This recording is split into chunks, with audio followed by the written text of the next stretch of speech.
Hello, everyone. Thank you for being here. We're going to get going in just a minute, but in the meantime, I will just flag that this meeting is being recorded and transcribed, and we'll make a recording of this also available after the fact for those who are registered but not able to join, and also to all of you today.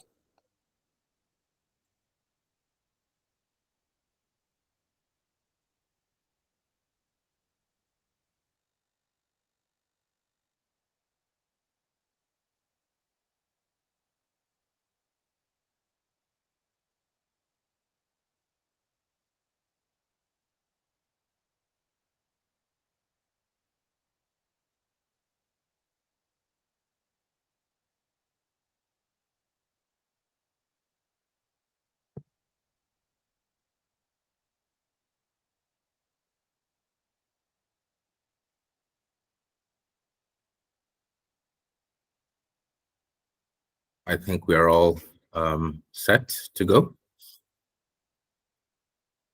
Right. Good morning, good afternoon, good evening to those of you also from the Asia Pacific region.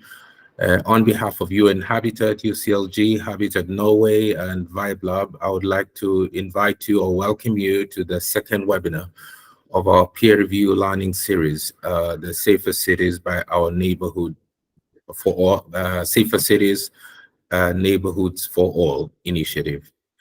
This particular webinar is focusing on nighttime governance and with a specific emphasis on ensuring safe cities for women and girls. It falls within the broader understanding that the new urban agenda, which is the global plan of action sets, which calls for prevention strategies to be integrated into broader urban strategies and interventions. And so the 2 or 3 decades of work of safe cities is increasingly now being integrated into broader streams of urban development in the land, housing, infrastructure, and basic services. The issues of nighttime have become a particularly significant new area of innovation in city safety policies and plans. Cities have increasingly considered the quality of their nightlife as a key component of their cultural and economic dynamism. Such quality, of course, encompasses not only the number of nightlife entertainment venues, but more crucially, the safety of revelers, and particularly the women and girls.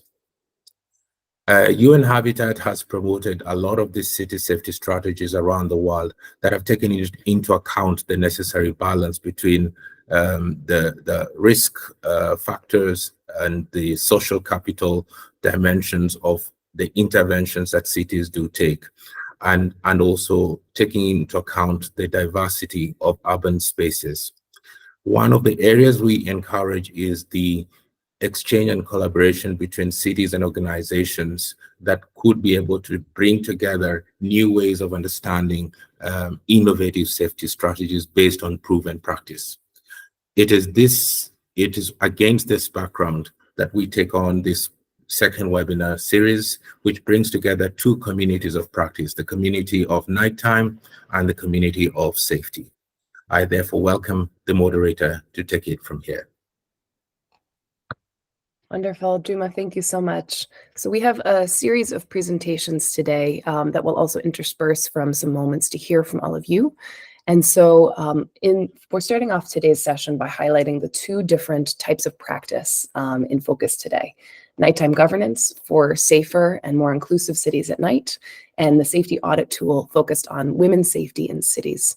My name's Diana Razelis. I work with VibeLab, and I will be carrying us through the different presentations today. And a big thanks to all of the team members from the different organizations who are going to be supporting me in all of that. So I'm introducing these 2 speakers together. I'm first going to hand the word over to Mirek Milan, the co-founder of VibeLab and the former night mayor of Amsterdam, who'll be sharing a brief introduction to nighttime governance. And then we'll return to Juma, who'll be sharing a bit about safety audit tools developed by UN Habitat Safer Cities. And then we're going to ask to hear from all of you, some of your thoughts around these topics. So thank you to those sharing your cities and names and organizations in the chat. And now I'll hand the word over to Mirek from here. Thank you, Diana, and welcome to everyone. My name is Mirik Milan. I'm based in Amsterdam. As Diana just mentioned, I'm the co-founder of VibeLab. VibeLab is a purpose-driven consultancy, and we focus on all things at night. And we are very much rooted, the two founders are very much rooted in advocacy work, because as Diana mentioned, I was the night mayor of Amsterdam, and the role that I helped to develop in Amsterdam as well. I did that for 6 years. And also my partner, Lutz Leitzenring, he's based in Berlin, and he has been the spokesman and the board member of the Club Commission, also an advocacy organization focusing at things at night. And you know what is so exciting is that nighttime governance is an emerging policy field. For the last 10 to 15 years, folks in many cities around the world have started thinking about what nightlife actually is, or you could say cultural relevant nightlife. And when you speak about nighttime governance is always a public-private partnership. And if you think about what these night mayors do around the world, there's a lot of topics they focus on. So nowadays, there are more than 100 cities around the world that have a night mayor, club commission, or an office of nightlife installed in their city. And these are some of the topics that you can think of when governing the night. And when governing the night, you could think about, you could almost take a slice of everything that is happening during the day and transition that towards the night. So some of these topics are, of course, health and prevention, diversity, inclusion, equity, but it's also about placemaking. How do we shape our cities? How do we keep it livable? And that's, of course, also an economic component to it, like attracting and developing talent. But you can also think about transportation and logistics, or grants and funding, because we really believe that cities benefit from a vibrant night from social, cultural, and economic perspective. And I just want to share here with you that when our vision on nightlife and the nighttime economy is very centered around culture and centered around the development of art and innovation. We think it also always starts with this creative crafts, and then you circle outwards more from creation to presentation and from cultural to commercial. As I said, there's more than 10 night mayors around the world nowadays, and we have saw from 2016, we have saw a massive increase of cities around the world that have chosen to do so. I'm the co-author of a piece together with André Nacellas, which was published in the scientific journal Urban Studies. And one of the key outtakes from this study was that whether the night mayor's office is located inside or outside city government, there are always advocacy roles. So either advocating for the night inside city from an inside city government perspective, or from an outside city government perspective. One of the big projects I've worked on personally in Amsterdam when I was a night mayor was we focused on safety and well-being in a nightlife district in Amsterdam called the Rembrandtplein. And what we did in this space is we had a 360 approach. We worked together with all the stakeholders, really working from a multi-stakeholder approach, focusing on the city residents in the neighborhood, the nightlife operators, but also the city itself. And one of the measures we have installed was to install square hosts. These square hosts patrol the street Friday and Saturday night, and they function as a way to de-escalate the situation when there might be a potential of violence happening or alcohol-related incidents happen. What was interesting is that actually the police with their squad cars, what you usually see late at night on the street, we managed to bring them more to the outskirts of this district. So having less police force on site and having more an easy way to go and move in and out of the district had really positive effect. And you can see that in the results we had on this project. 20% of the drop of alcohol-related violence and a 29% drop of reports of nuisance of any sort. And it also was a big drop in the perceived risk or violence and aggression, something that is very important for the city residents, because in the end, we always need to strike a balance between people that go out at night and people that use the city and visitors that use the city, and also the city residents. And that's an essential part of nighttime governance.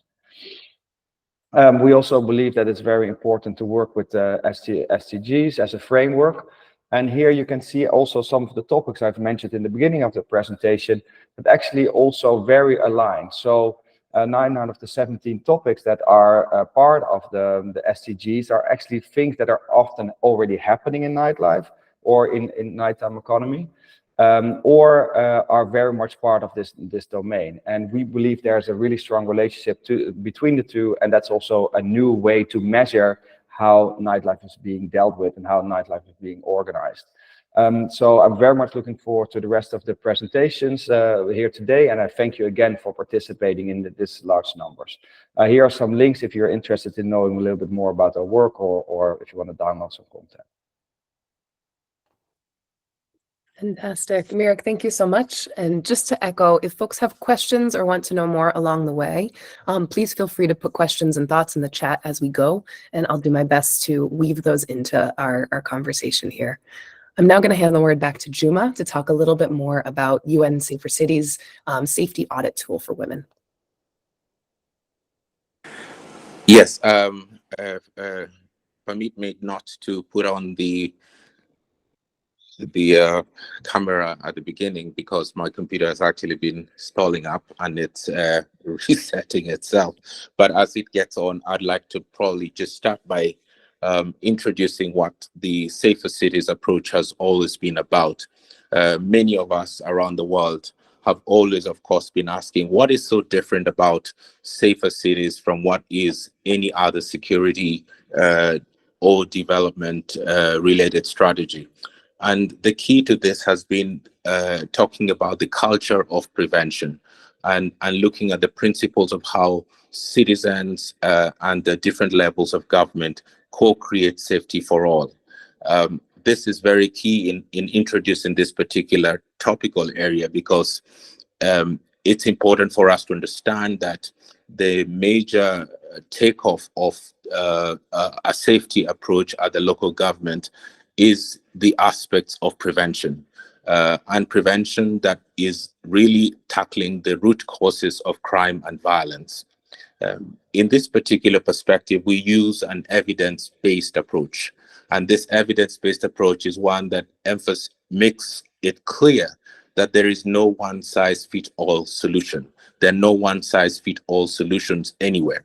And therefore, the extent to which our rigor on the diagnostic tools we use is to the extent that we are able to know precisely what is the clear and concise picture around crime and violence. It's also good to know that crime and violence in a local government setup has been looked at with the perspective of local governments as the lowest levels of government closest to the people. These are institutions that are understood not only from the perspective of them being what I call a developmental institution, but also to the fact that they are able to leverage partnerships and collaborations across the board, both within government and also outside government. And this has a good and strong bearing where it comes to diagnostic tools. It is clear that when we look at crime reporting worldwide, we understand that there is a big challenge of the perspective of trust. In fact, so much so that many say that in many country instances, the perspectives of what crime reporting provides on the reality of crime is only about 25% of the picture, which leaves the question that what happens then to the 75% of unreported crime that is taking place within the jurisdictions of cities and towns. Here is where the prevention approach has sought to cultivate its edge in this particular perspective, addressing safety as issues of better urban governance. And this has been something that I think cities have been largely successful over the last 2 to 3 decades, and in many instances come up with very innovative tools that have really, on a quantitative scale and on a qualitative scale, been able to bring to the fore the local governance of safety as a framing to improve the values of social cohesion and coexistence. Of particular mention is the safety audit tool.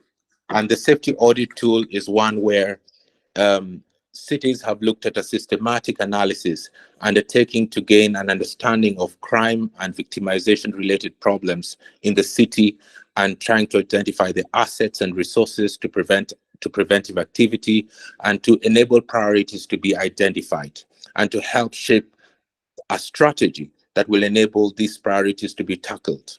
So this citywide audit has always been one that has set the context of the city's differentiation across its demographics, across its economics, across other characteristics, and comparing them within a regional and national information base. It has also been a tool that has analyzed crime and violence, as well as related problems such as disorder and incivilities, including the scale, the trend, the distribution, and the impact of incidences. It has profiled victims and offenders, including across their gender, age, ethno-cultural, and socioeconomic patterns. And it has also investigated patterns of risk factors that are likely to contribute to the occurrence of crime and violence. Of course, quick win audits have also been undertaken, and here's where we have seen a lot of the safety audits adapted to the context of women. This has largely looked at transit walks across the city, where variables that people can see that increase the fear factor in the street and on public spaces are taken into account. And with that, some very quick wins are actually achieved to the transformation of space and place, and that builds confidence and a sense of achievement in the communities. I would like just maybe to conclude by saying that of the safety audits that have been applied worldwide, there have been some basic principles that underpin good practice. One is the purpose of the audit, that it should be to gain an understanding of crime-related problems and their causes in order to inform strategic development. So it's an evidence to action framing. Secondly, it's also that the audit should be based on the recognition that crime is not a simple phenomena. It results from a complex interaction of social, economic, legislative, environmental, and other circumstances. And that the audits should also adopt practices and models that contribute to good urban governance, as I mentioned before. We also take into account that from the no one size fit all, that in each country, there is a constitutional regime, and the safety audits should be undertaken with respect to the law and human rights, and used to promote a culture of lawfulness, in countries. Most important is the participative approach, and how a safety audit is able to bring in even segments of the population that are otherwise understood to be most excluded. And I think this is something which we can proudly speak to, as many of the audits that have been undertaken in neighborhoods, extreme neighborhoods that are not just only vulnerable, but also those that are critical, that also have taken up gang-related violence. This particular tool has been able to incorporate voices of actors that are otherwise criminalized, or that are not recognized in official data. I think with this in mind, I will probably leave the rest to our interaction and conversation, and to see maybe from the demonstrated city practices what we could see of some of the elements that these safety audits have brought about, and to an extent of how they have impacted on nighttime governance.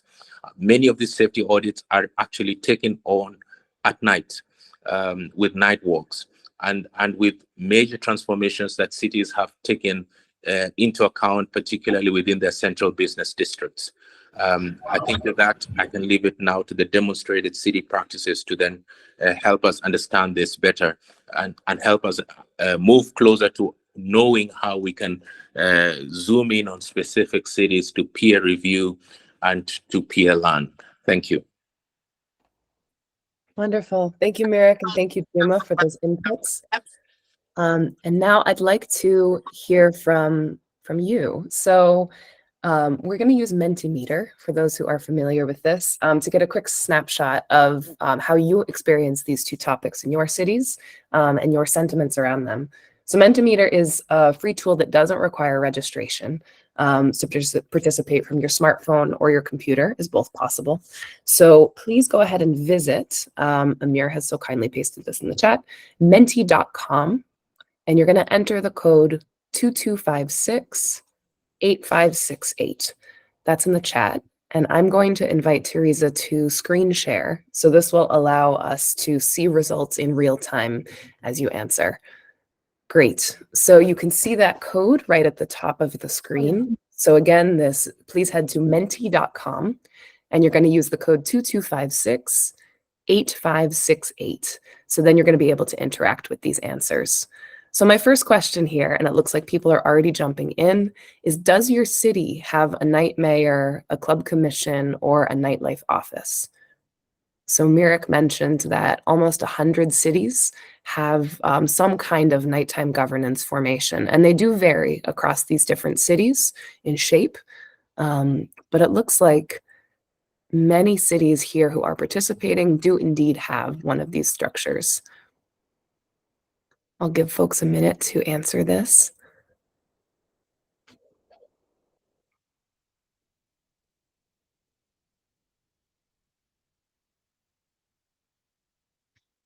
Great.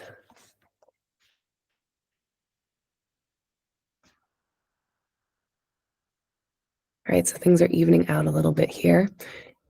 If anyone is having trouble accessing Menti, also please go ahead and either put your hand up in the chat or just go ahead and open your mic and speak and let me know so we can make sure that as many people get to participate in this as possible.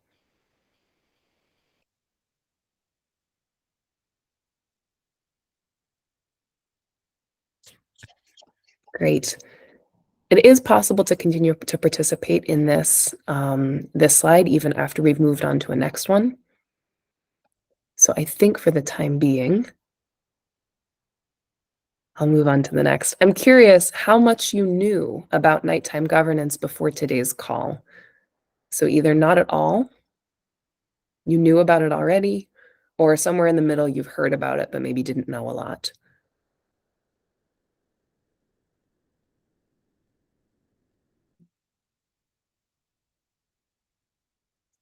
All right. Excellent. For those who've selected not at all or that you've heard about it, please feel free to indicate in the chat what kinds of questions you now have coming up. We'll hear a little bit more from another example of night governance later today, but we also have a chance to answer some more of these questions too.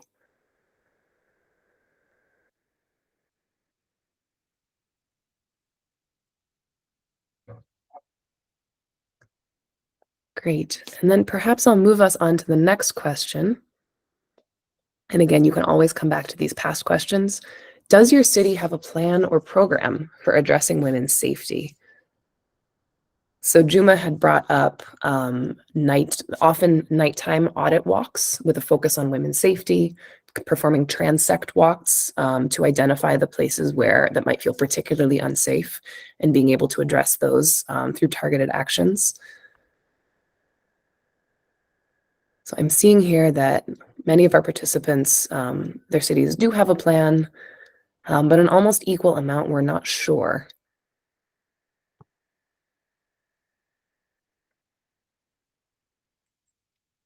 Yeah, Oscar, thanks for mentioning. Yeah, in Cali, Colombia, there was previously a night manager initiative 8 years ago, but hasn't lasted until today.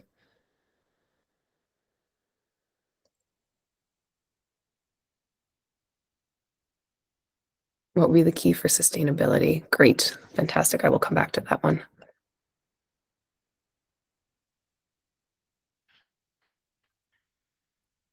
All right, moving on to this next question here. In this question, we're going to ask people to rank some answers. And so you're able to drag in the things that you see as really important. So when it comes to better addressing women's safety and inclusive life at night, we want to know the biggest barriers in your city. And so we've put some options here, and you can choose between them and say which to you seem like the biggest barriers, like access to funding, changing public mindsets, changing policymakers' mindsets, more trusted paths to report incidents where there's a trust that they will be acted upon, improved legal frameworks, access to health resources, or something else?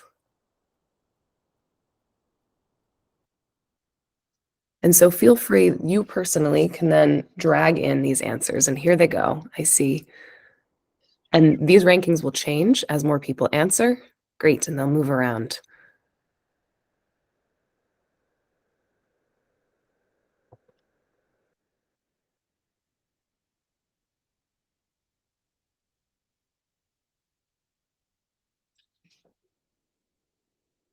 So for those who put changing policymakers' mindsets first, would somebody be willing to speak to why that seems like the first top priority to them?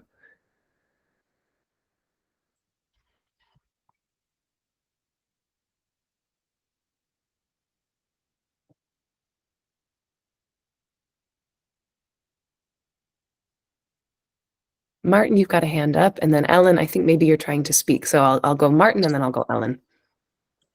Yeah, it's one of perception. I've been doing nightclubs since the 70s. So the longest running nightclub in the UK. I've seen the changes throughout the decades and the good that is happening today. Nightlife has never been safer across the world, especially in the UK, where legislation, legality, the accountability that we have to uphold, the CCTV, the training. Yet today's perception is nightlife is more dangerous. Now, if someone's doing it throughout the decades, trust me, it was far more dangerous in the 80s than today. It was far more dangerous to women in the 80s than today. There was zero protection then. Today there is great. If you want a perception, and that affects our trade.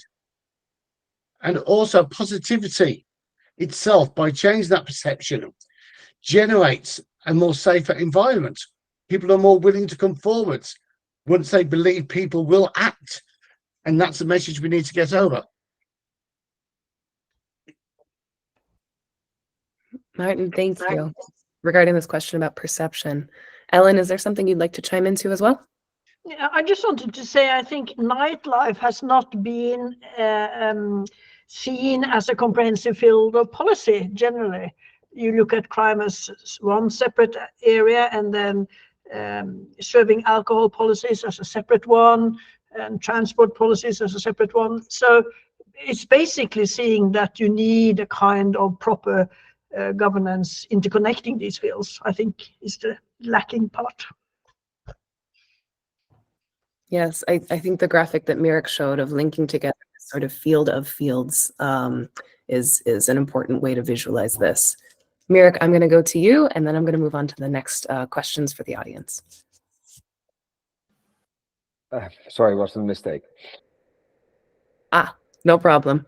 All right, any other thoughts here? I see that Carly has mentioned here that access to reliable transport is a huge barrier for inclusivity of life at night, and this goes for women and for others as well. Most certainly true. Oscar, you've got a hand up. Thank you. Yeah, well, I agree that there has to be some changing of public mindsets and policymaker mindsets, because, I mean, when you're a mayor, I was formerly mayor of the city of Palmira, right? You're always having the merchants, the owners of the business, and they want you to allow people to go out later at night. I don't know if your countries, but in Colombia, it's very normal to have a set hour until in which businesses have to close. It's usually 2 a.m. or 4 a.m. and it changes in different neighboring cities, right? So you always have people looking for you in the business sector to allow them to operate more hours.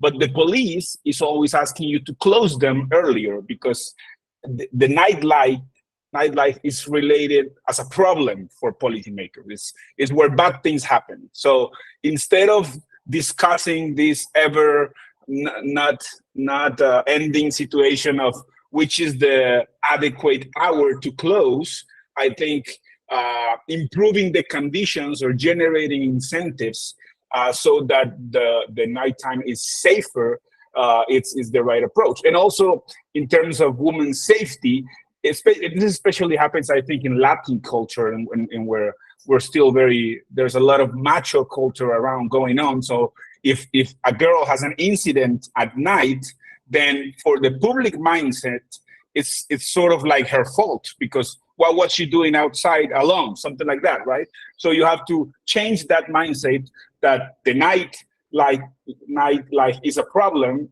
and that the ones who are out at night are looking for trouble, right? So I think that is why changing the mindset is a big priority.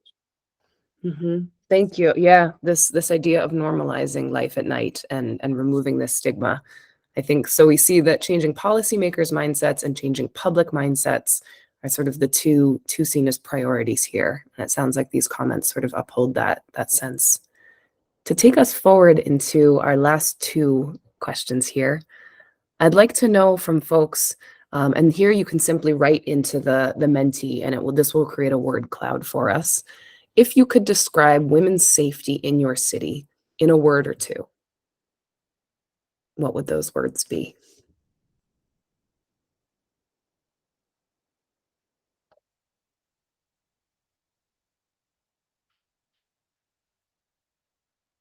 So, question of self-participation, that it's a work in progress, that people have to manage it themselves.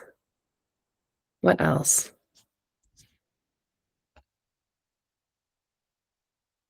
It varies. It's precarious.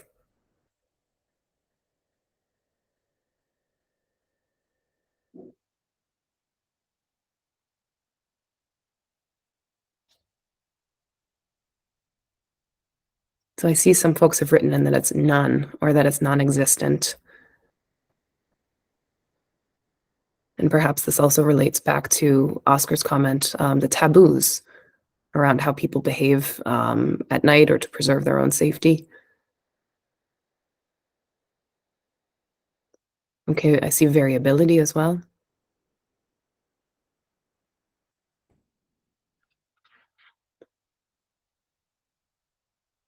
An ideal not yet achieved. Okay.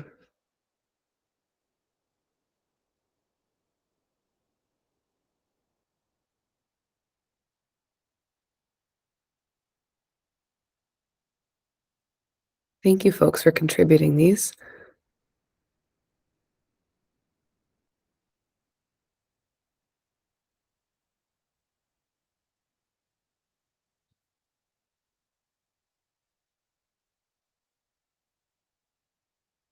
Anyone who's contributed one, would you like to comment on how this shows up in your city?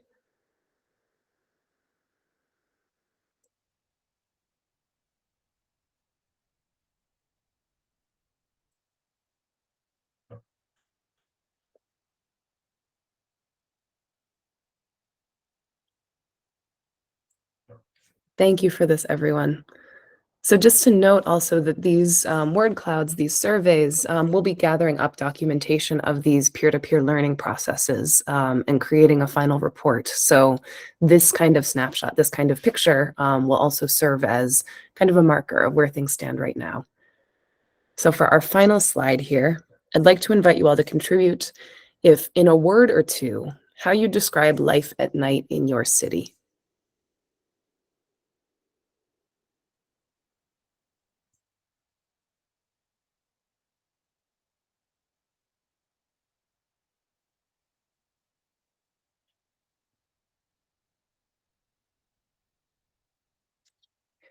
And perhaps as folks are entering their thoughts, here we go. Mirek, I might ask you if you'd be willing to comment on Oscar's question about sustainability of nighttime governance, how to ensure that a city who starts a position like this can keep it going. Yes, thank you, Diana. I think what we've seen around the world is that there's multiple ways to do it. There's as many roles being created as there are cities around the world, and they all operate slightly differently. I think our biggest advice always to cities is to, and we feel very strongly about that, is to not make it, to start with, to not make it a political role or not connect it to a political position. Because the night will always be there. As Ellen said before, we need to connect the different policy fields to come up with a cohesive approach. And so, yeah, not connected to a political position, making sure that it can operate independently, making sure that there is, I do think that the role of the night mayor is good if it's an advocacy role inside or outside city government. And what you see, for example, from New York is there was a bill created and a bill was voted for to establish the Office of Nightlife. And it only could be removed if there is a majority for a new bill that said, hey, we have to remove this office. So making it more sustainable is very much about embedding it into the city structure so that it's also taken into account when the budgets are being created. I feel as though that's an important way to make the role more sustainable. Thanks, Mirek. And thank you to everybody who's contributed to this word cloud so far. And it looks like we have some common themes here and still growing. So please, even when I stop sharing this Menti in a minute, you can still contribute to this, even if you've joined in late or are just now able to get on there. So it looks like, you know, right in the middle, we have the nightlife in various cities is growing, is vibrant, is insecure. So we have some real contradictions and tensions here. The sense that it's a little safe or sometimes not safe or even scary in some places. Exciting but could be improved or improving while getting worse in others. So there's truly a lot of variety here and not any one clear pattern. Thank you all for contributing here, and we'll have the chance to go into breakout rooms and do some more discussion in a little bit. But for now, Teresa, you can stop sharing the Menti. We'll share these results out later on. In the spirit of peer-to-peer learning, we've now got 5 presenters from 5 cities today, each who'll be sharing a specific practice of how their city addresses safe and inclusive nights alongside women's safety and mobility. These presenters have very graciously agreed to keep presentations short and sweet, to aim for about 5 minutes. I think since we're running ahead of the schedule that we put together, I'll give you a warning at 6 minutes to wrap up, and then I will jump in and ask you to wrap at 7. So then that'll give us time to ask questions of you all and to discuss as a group. So I'll be giving those warnings in the chat, and then I'll stop you at 7. So if you're willing to share your contact information with participants or give a way for folks to learn more, you can leave details in the chat as well. So after these presentations, we'll have 15 minutes to take questions all together, and then 15 minutes in breakout groups for open discussion. So please, as always, feel free to put questions and thoughts in the chat, and I'll gather them up as we go.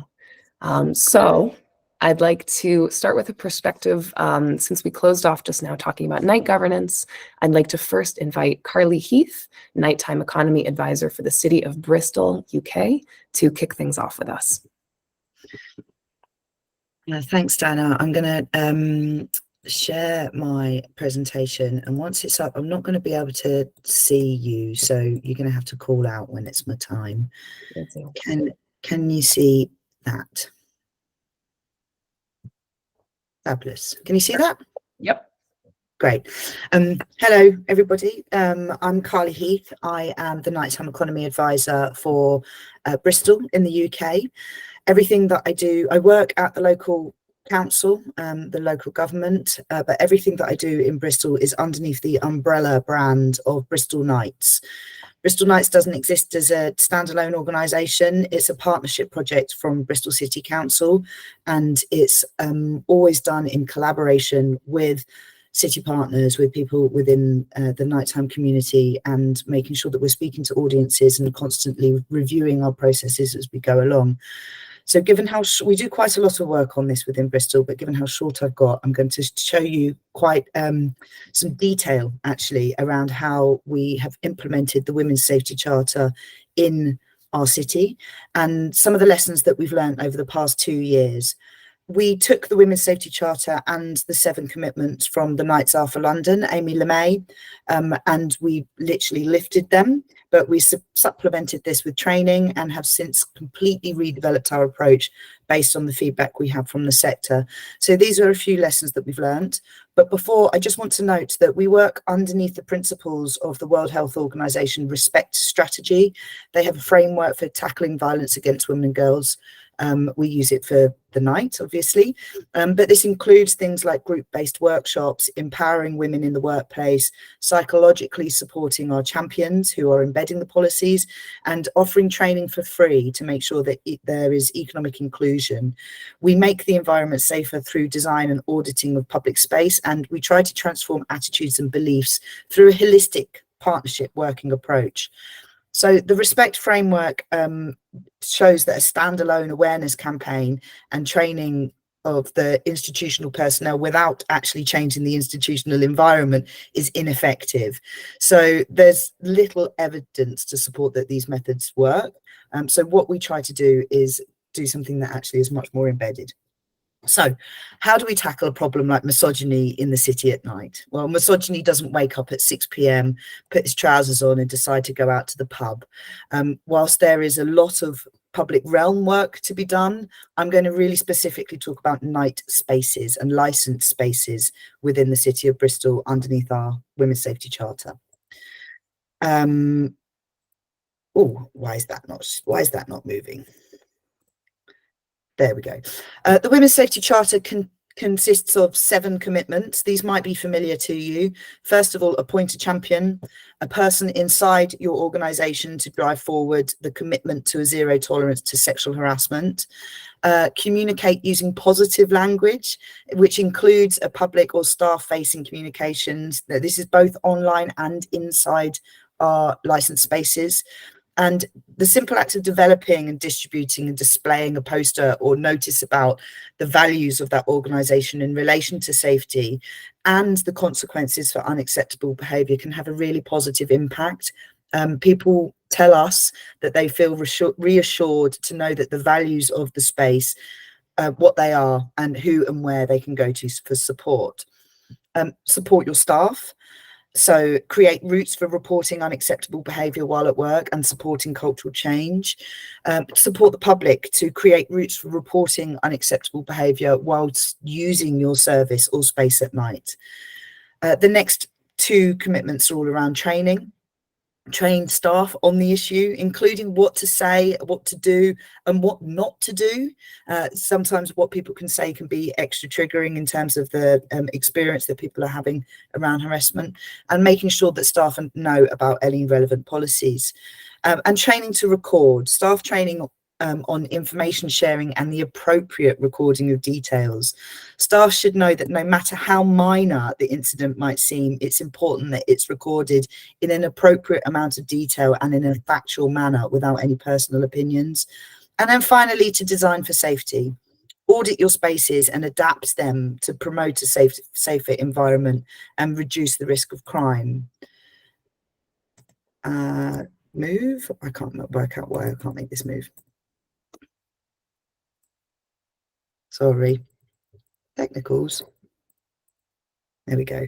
The way we see it, the 7 commitments are not just simply a checklist. They feed into each other and they influence each other.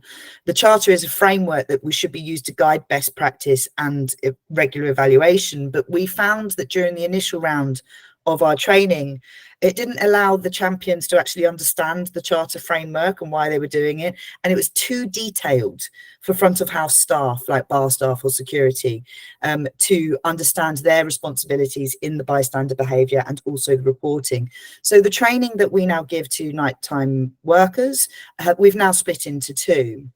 First off, the champions training focuses on the practical policy-led interventions, but it also does more than that. It creates a safe space for the champions to discuss the work in a way that supports their own mental health and well-being, whilst also creating a network of peers who are upholding this work in night spaces.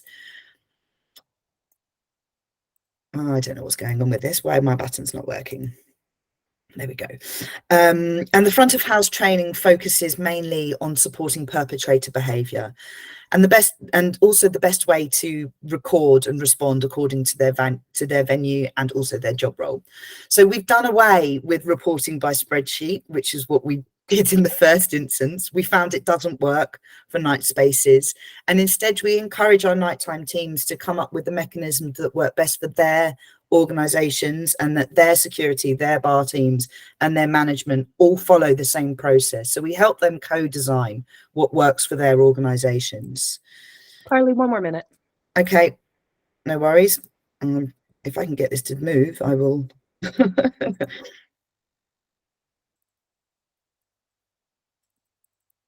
I'm trying it. There we go.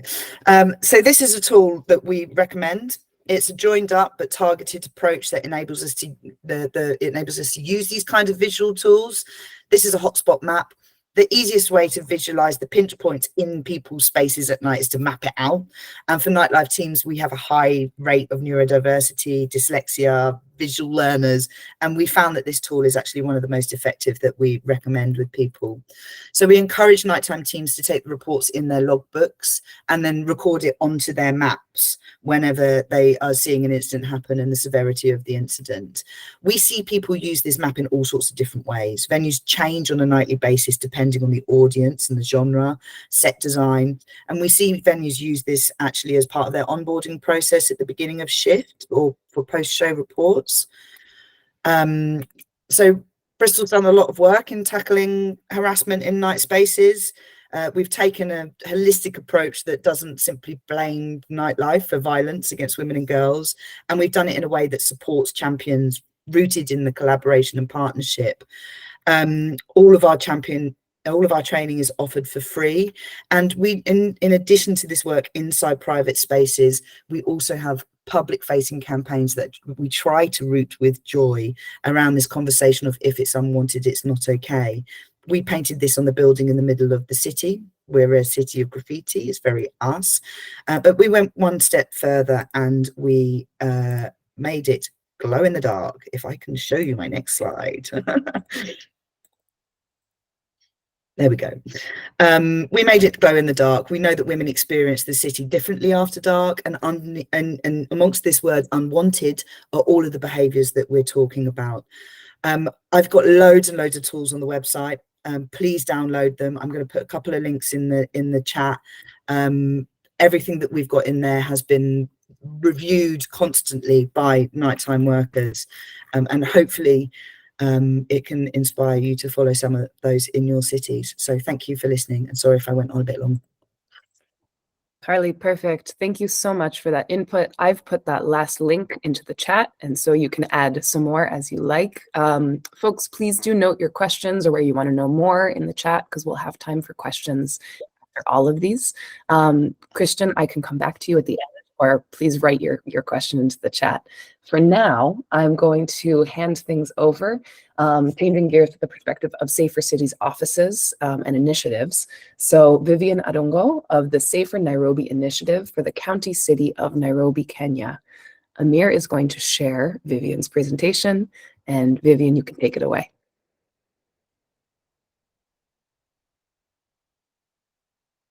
Amir, we've just got your desktop at the moment. There we go. Hope it's working. There we go.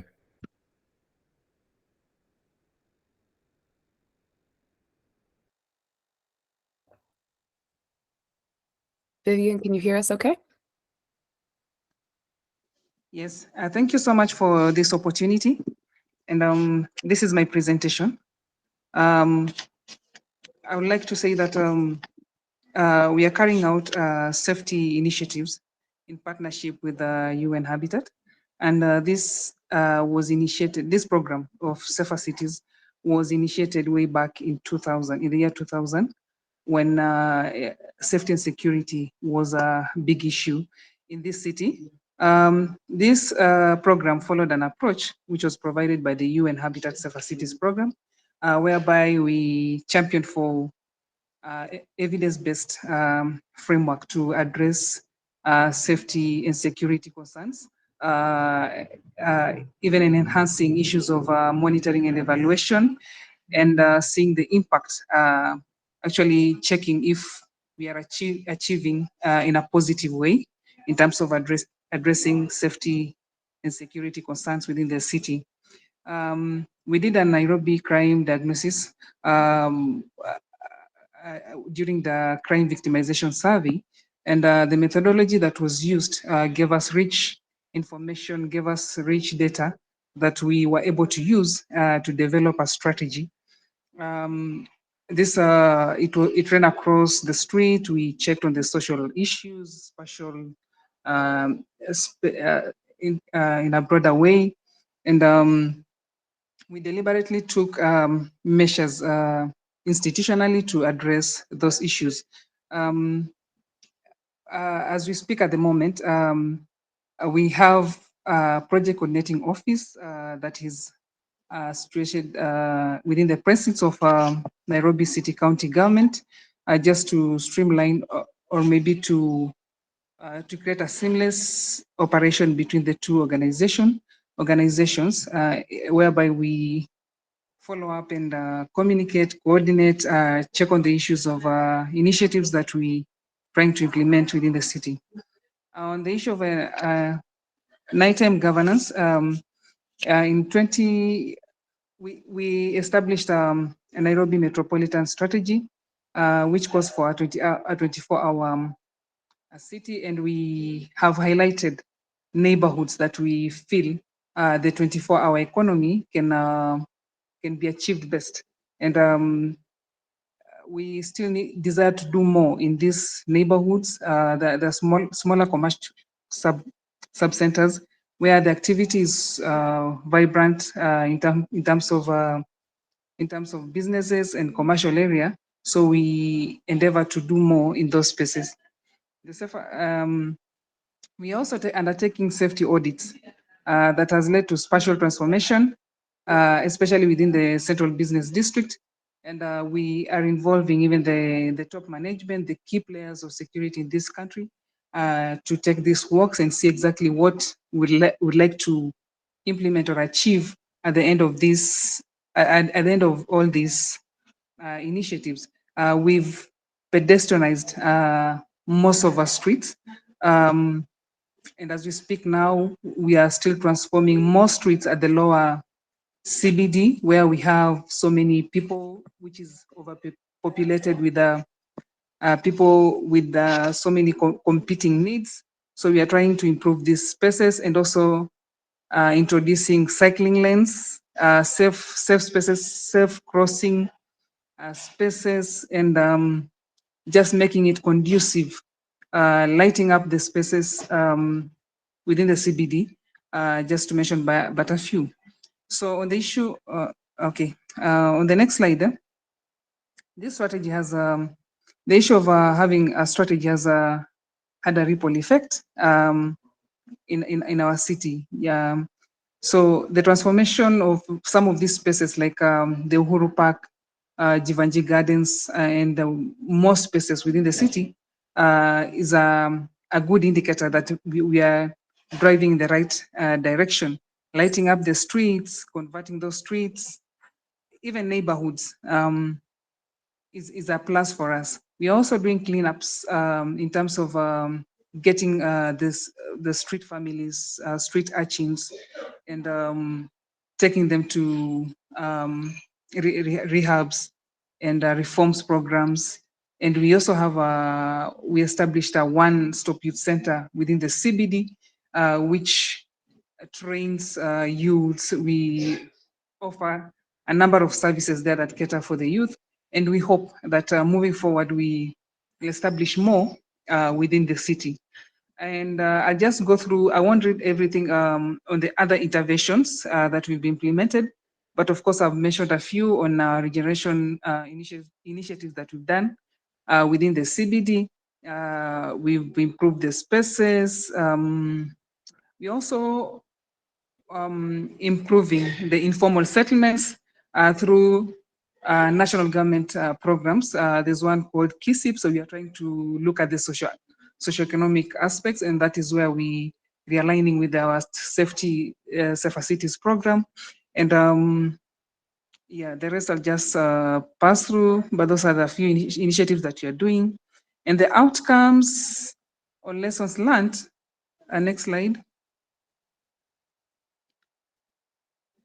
Next slide. Yeah, on the outcomes and lesson learned, we learned that we don't have a night policy.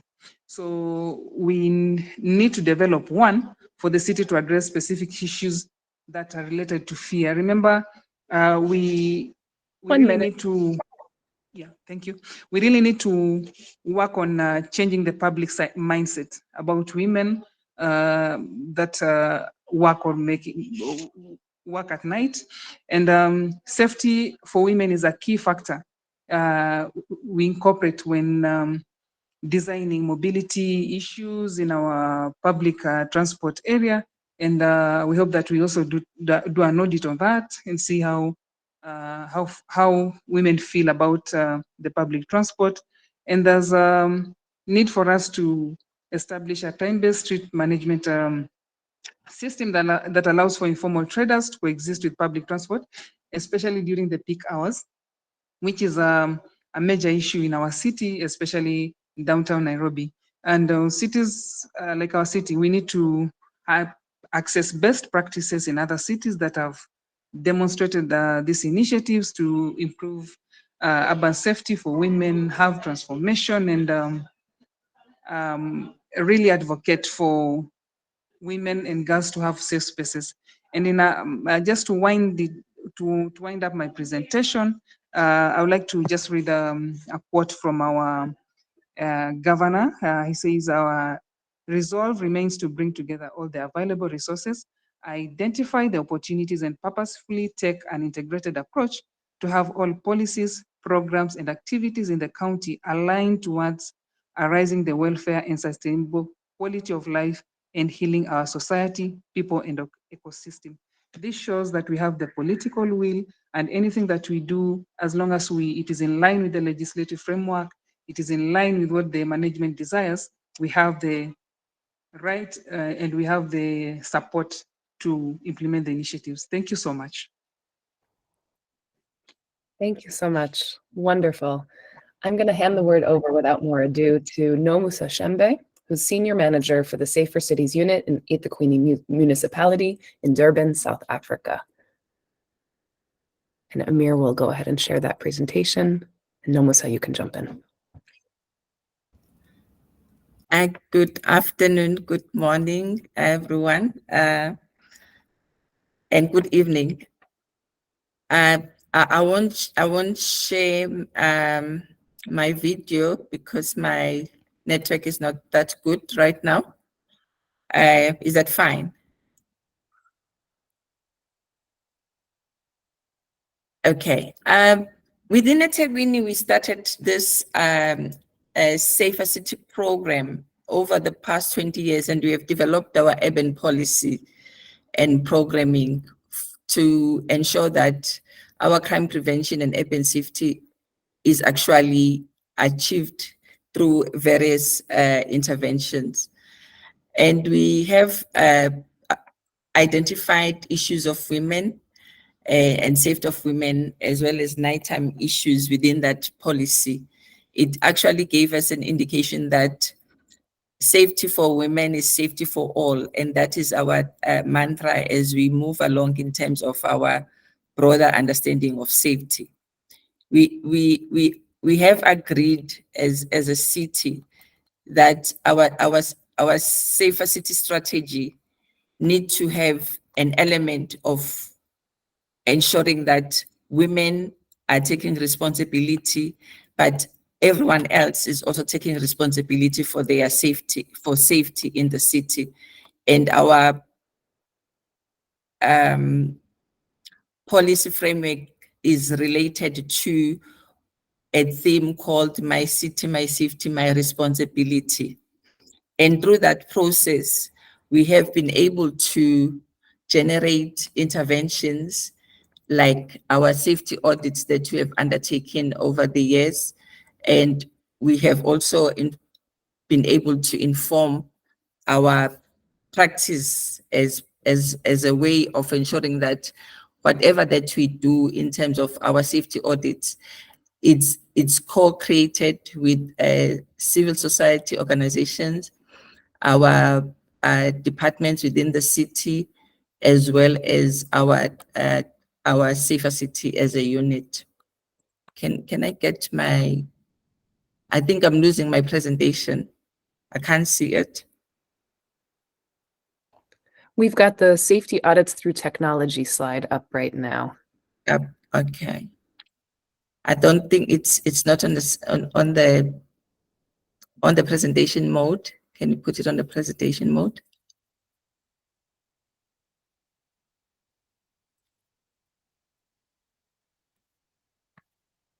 Maybe that's why I'm losing it.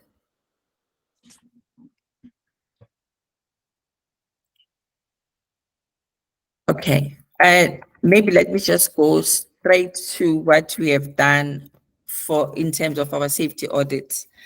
Our safety audits, we generated, when we generated our safety audits, we had a safety lens, and we used those safety audits. We did the safety audits during the day and also at night. And the intention basically was to gather information that is going to ensure that our strategy in terms of the interventions is aligned with the work that we have done on the ground. So we did the night audit as well as the day audits. And what also happened was that when we did those audits, we were coordinating with the ward area-based management. In our city, we have area-based management as a part of a neighborhood intervention. So through that process, we're able to gather the information, the data that is being generated into the system where it actually allows the service delivery units to take actions, the system called Faultsman. And when we're able to do that, most of the work that we have done through the data that we generated allowed the service delivery units to take action. And as part of that action, in our city right now, there is a daily audit of street lighting. There is a daily audit of infrastructure that is actually like your pavements, as well as the accessibility in terms of the walkability in the street.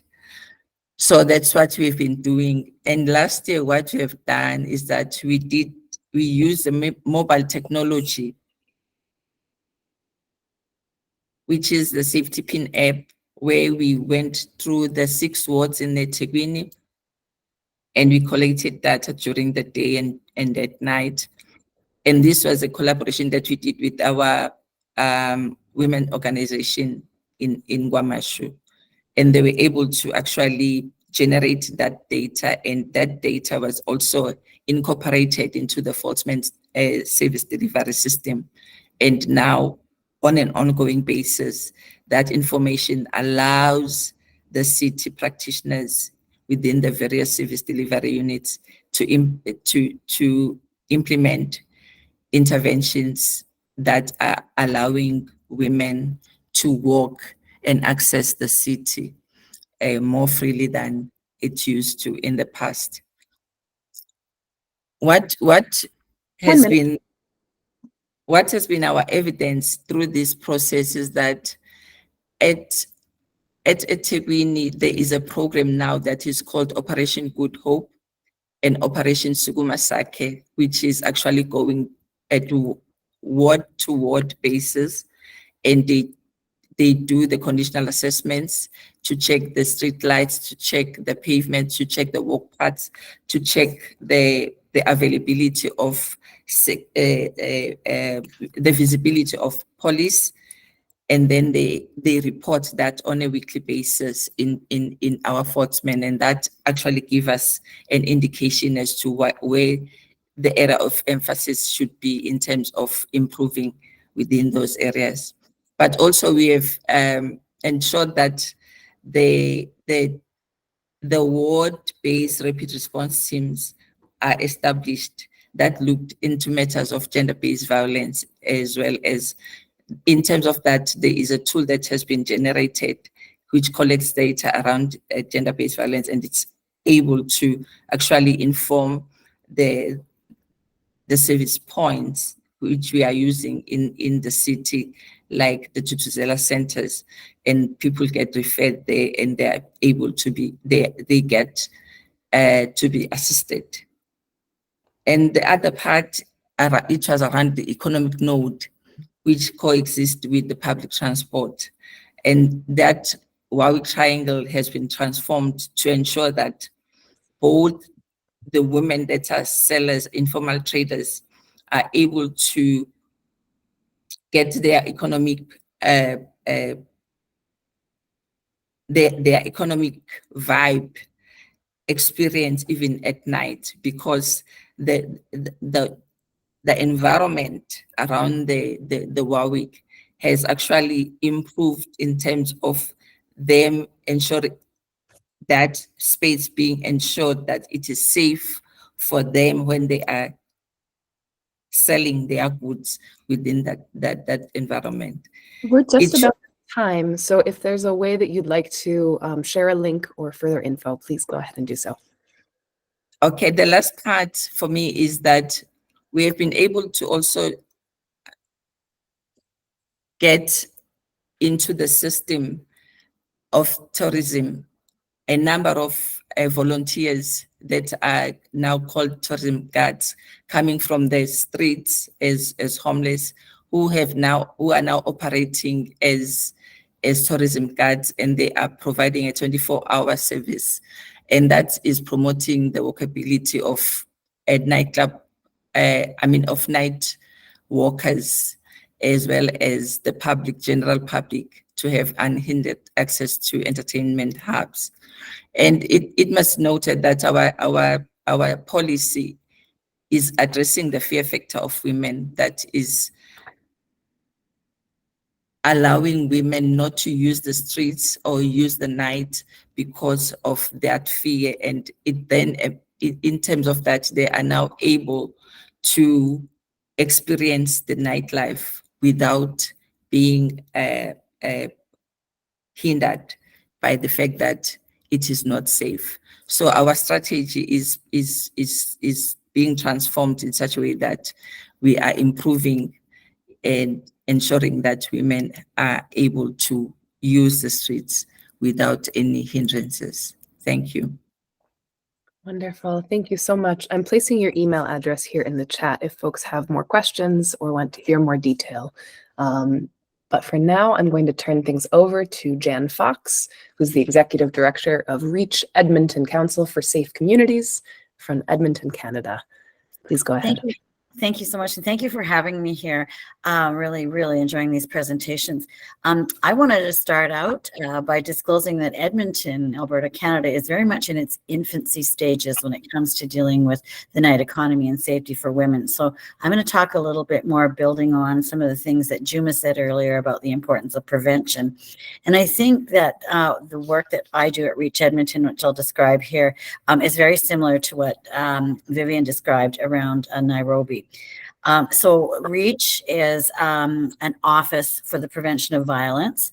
It's a collaborative partnership-based organization focusing on community safety and well-being and bringing together community service agencies and governments and individuals and neighborhoods to get things done.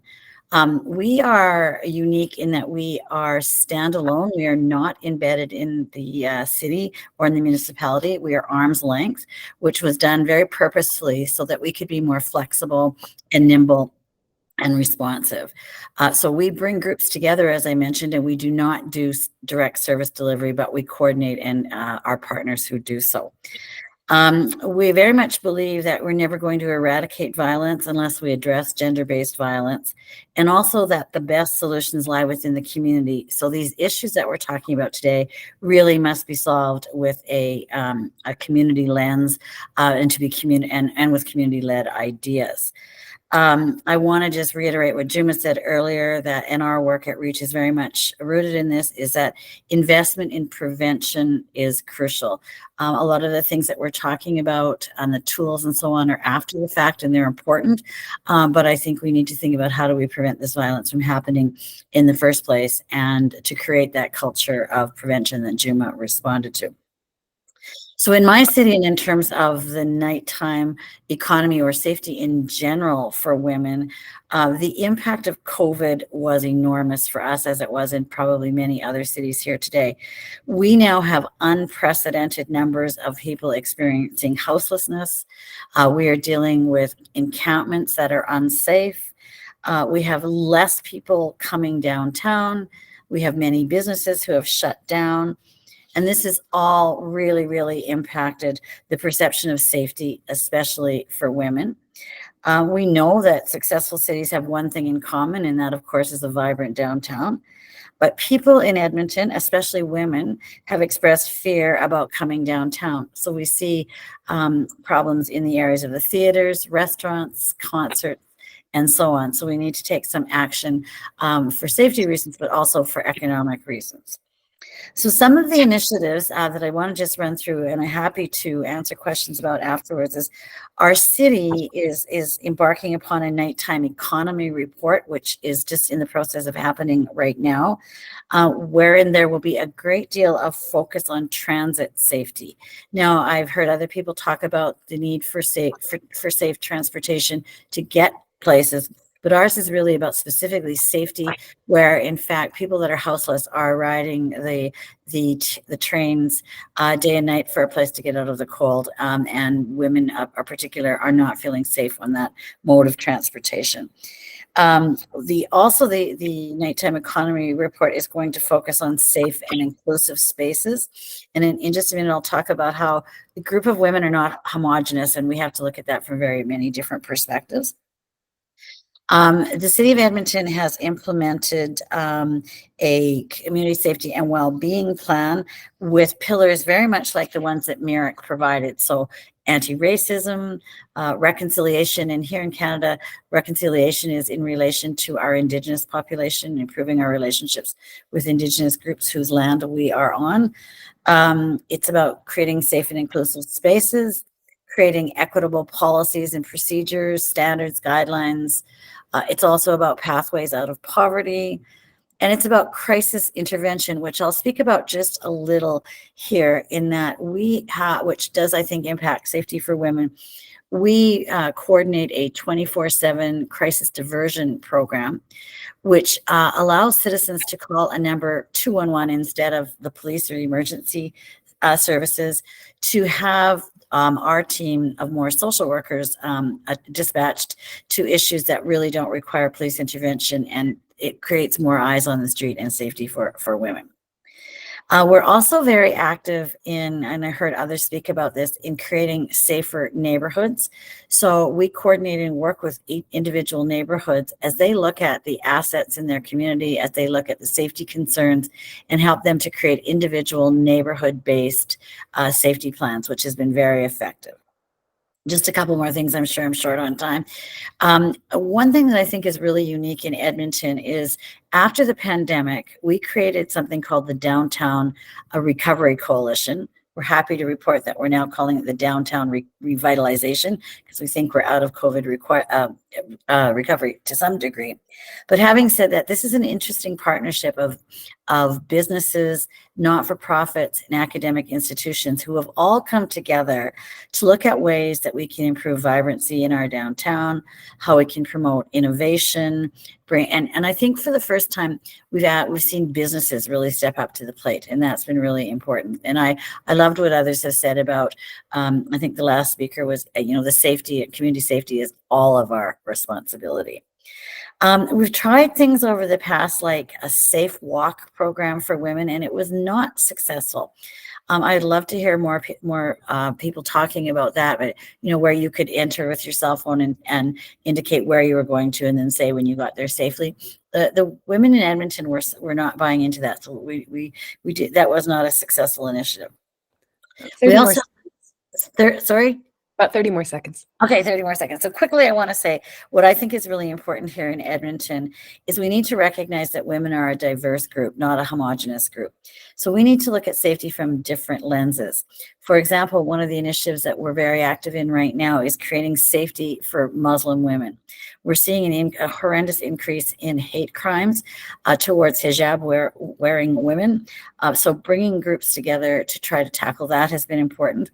And lastly, I think something that really does impact women is this issue of human trafficking, and I think it's international.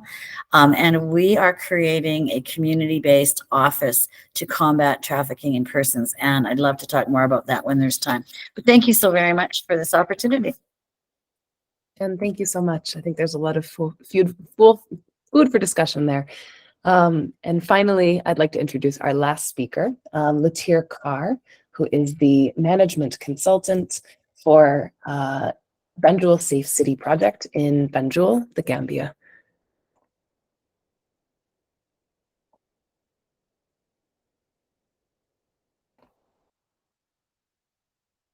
Latir, can you still hear us?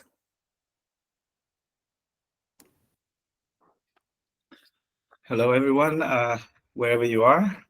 Thanks for having me on the platform. I think I was on mute there.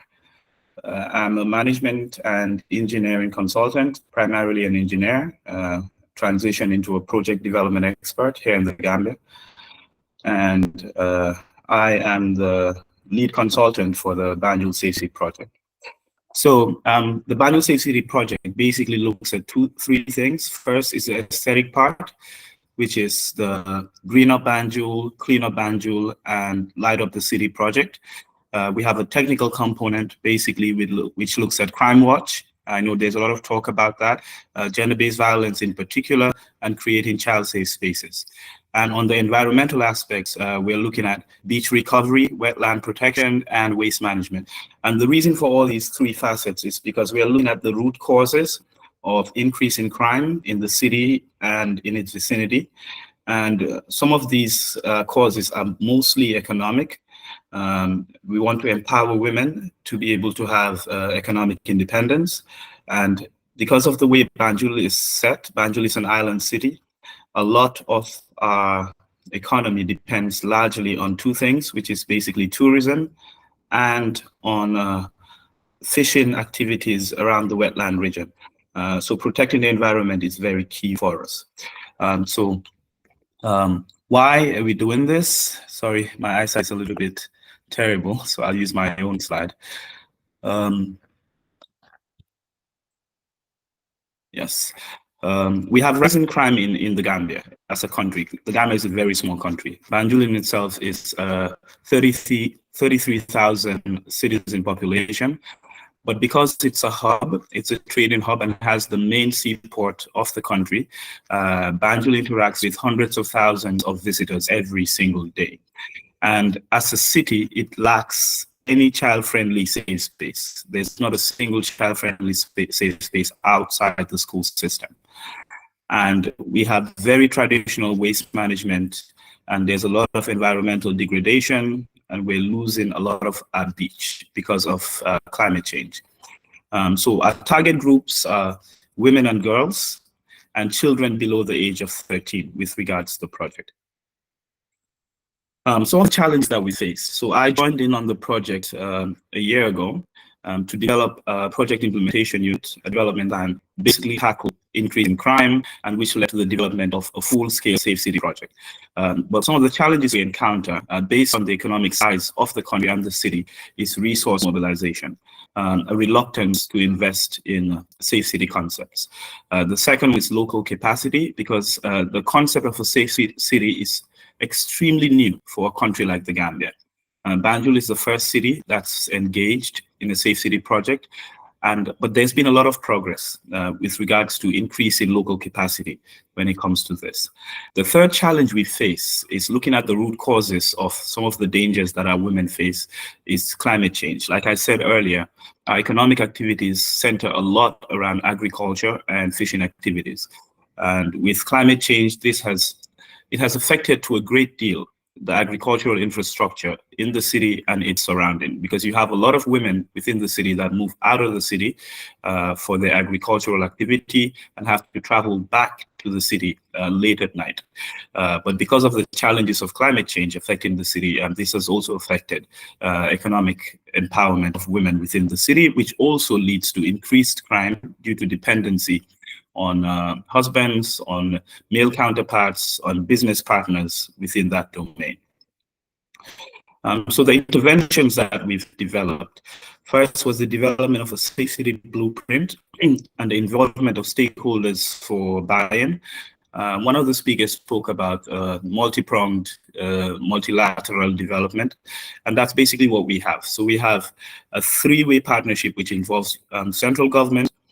We have international agencies like the UNFPA and the UNDP, and we also have private corporate entities supporting the project.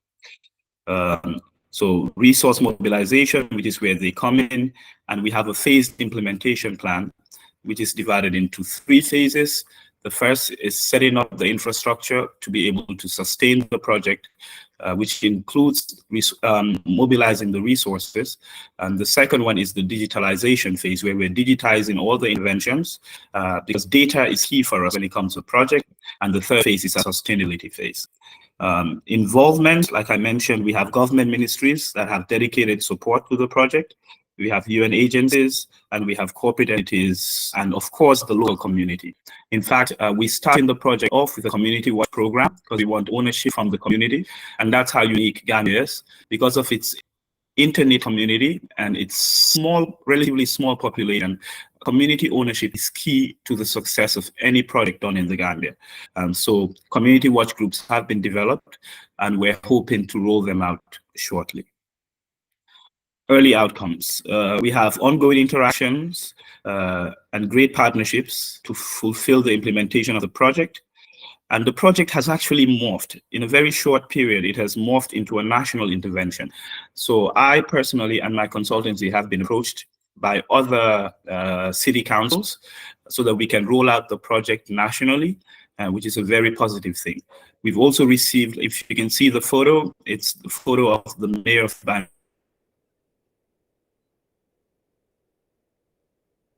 Banjul, Rohit Malik Low, and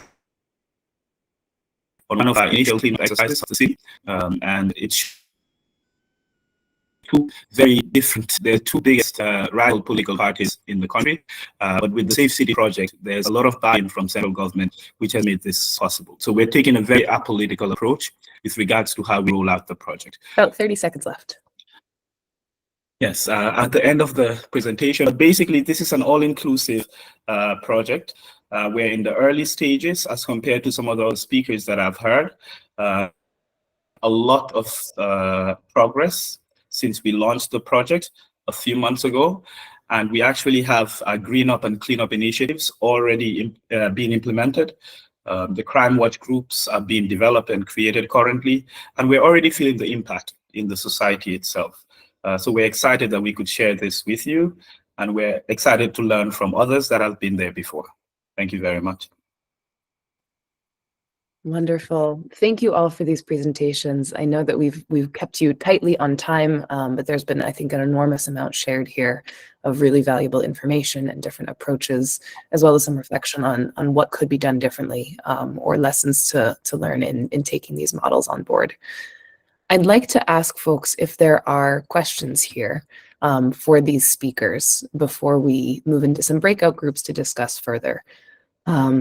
So to recap, we had here Bristol's Women's Safety Charter. We had Nairobi's Safer Cities program. We had eThekwini's City Safety Strategy, REACH Edmonton, Partner Coordination Initiative, and the Banjul Safe City Project. I want to invite folks to just raise their hands if they have questions that they want to share, or if you're unable to, feel free to mention in the chat. Ellen, I'll go to you. I wanted to know from Nomusa about these women informal traders, and she mentioned especially actions at night. Could you say a bit more, expand on what actually is being done? I mean, the interface between the formal and informal traders would be quite an important aspect in many cities, and that's why I wondered what is special for handling the women traders. Can I respond? Diana must say yes or no, I guess so. Okay. No, the women traders, the informal traders are registered, they do have permits, and they are located within the access routes of public transport. And what has been done is that because of the space that they were occupying, it was actually not making it easier for the pedestrians to move across whilst they are also using the space to trade. And the space was then expanded to ensure that both would coexist. And they become, because there is a lot of footpaths, I mean, of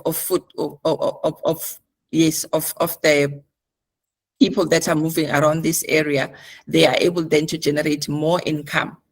And therefore the spaces was then augmented with better infrastructure, as well as ensuring that they also organize themselves into safety warders, because normally within the public transport, because this is a highly congested public transport route, they would have bag snatching and stuff like that, specifically targeting women.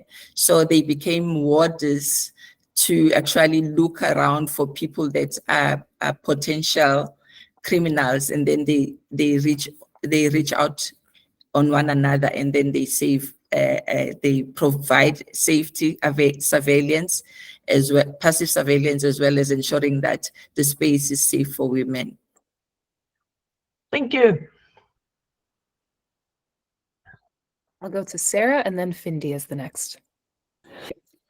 Thank you very much. These are all very, very inspiring presentations. And I would like to make a question maybe to Latir, and also I heard from Jan Fox the point on that nightlife is not only a point on safety, it's also a point of competitivity for a city. So a city has to be economically attractive and economically viable. So the downtown is not only important to be safe, but also to be attractive. So looking into what Latia was saying in Banjul, where you have so much people that are not the community, but like commuters, because they are trading, or maybe also other cities that have a lot of inflow and influx of other populations coming there to make nightlife, but they are not the community. So how can the city make that this is contribute, and their interests and their routines are taken into account in the economic strategy of the city?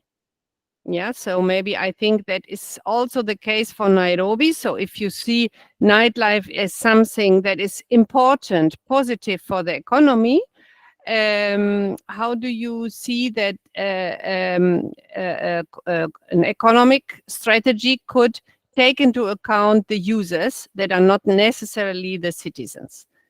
Thank you. So do I come in here? Please, yes. Yes. So Banjul is unique in one sense. Like I said, we have hundreds of thousands of visitors coming in to get goods from the ports. The immigration department is in Banjul. So passports, ID cards, everything happens in Banjul. The nightlife, however, happens a few kilometers outside Banjul. Because Banjul has a space issue. But now that government wants to transform Banjul into a tourism hub, that's why developing this is timely. Because now we won't just have visitors that come to Banjul during the day, but we'll have visitors that stay there. Also, it's a good point, Sarah, that you just mentioned, because we do have a lot of commuters that stay the night over. Because we have a ferry service that connects Banjul to other parts of the city, and the ferry service closes at a specific time. So you have a lot of travelers that come in from neighboring countries, come into Banjul to trade or to pass time or to spend time within the night district, which is like a few kilometers away, that spend the night there. So that's where a lot of gender-based violence happens. So accounting for visitors, providing safe spaces for women, providing a reporting system. So the key thing for us is reporting. We have had 117 cases of domestic violence in a small country like Gambia in 6 months. That is ridiculous. That was just last year. And that is just reported cases. The social set in Gambia means most of these cases don't even get reported. So developing a reporting mechanism is the starting point for us. We want every woman and girl that experiences any form of violence to be able to have somewhere to reach out to. And that's where we take it up from. So that's what is currently being developed. Excellent. Thank you. Findy, would you like to ask your question? I saw your hand up before.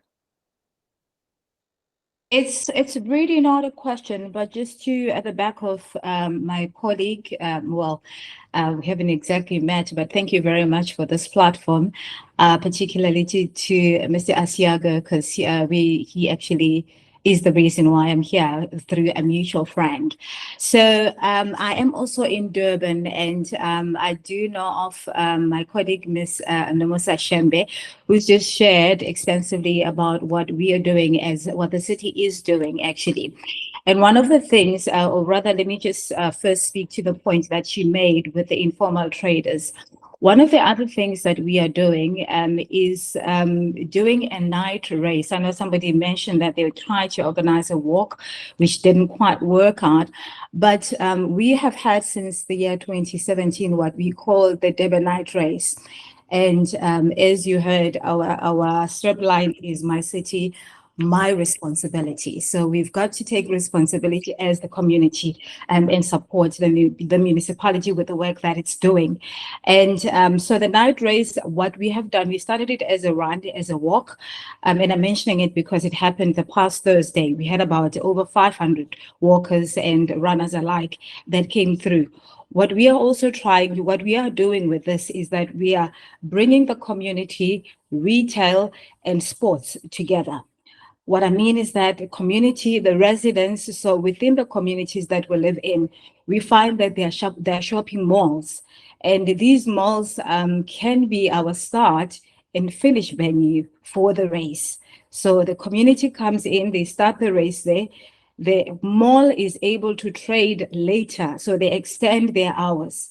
We have a new mall which is here in Umdloti, and Umdloti, as you may know, is recovering, and this is a good recovery strategy for the particular community, and therefore we bring sports. So the three can work side by side. And the ladies that Nomosa is referring to is they then get an opportunity to come in and trade after the walk, because then we have a flea market where people can shop at night.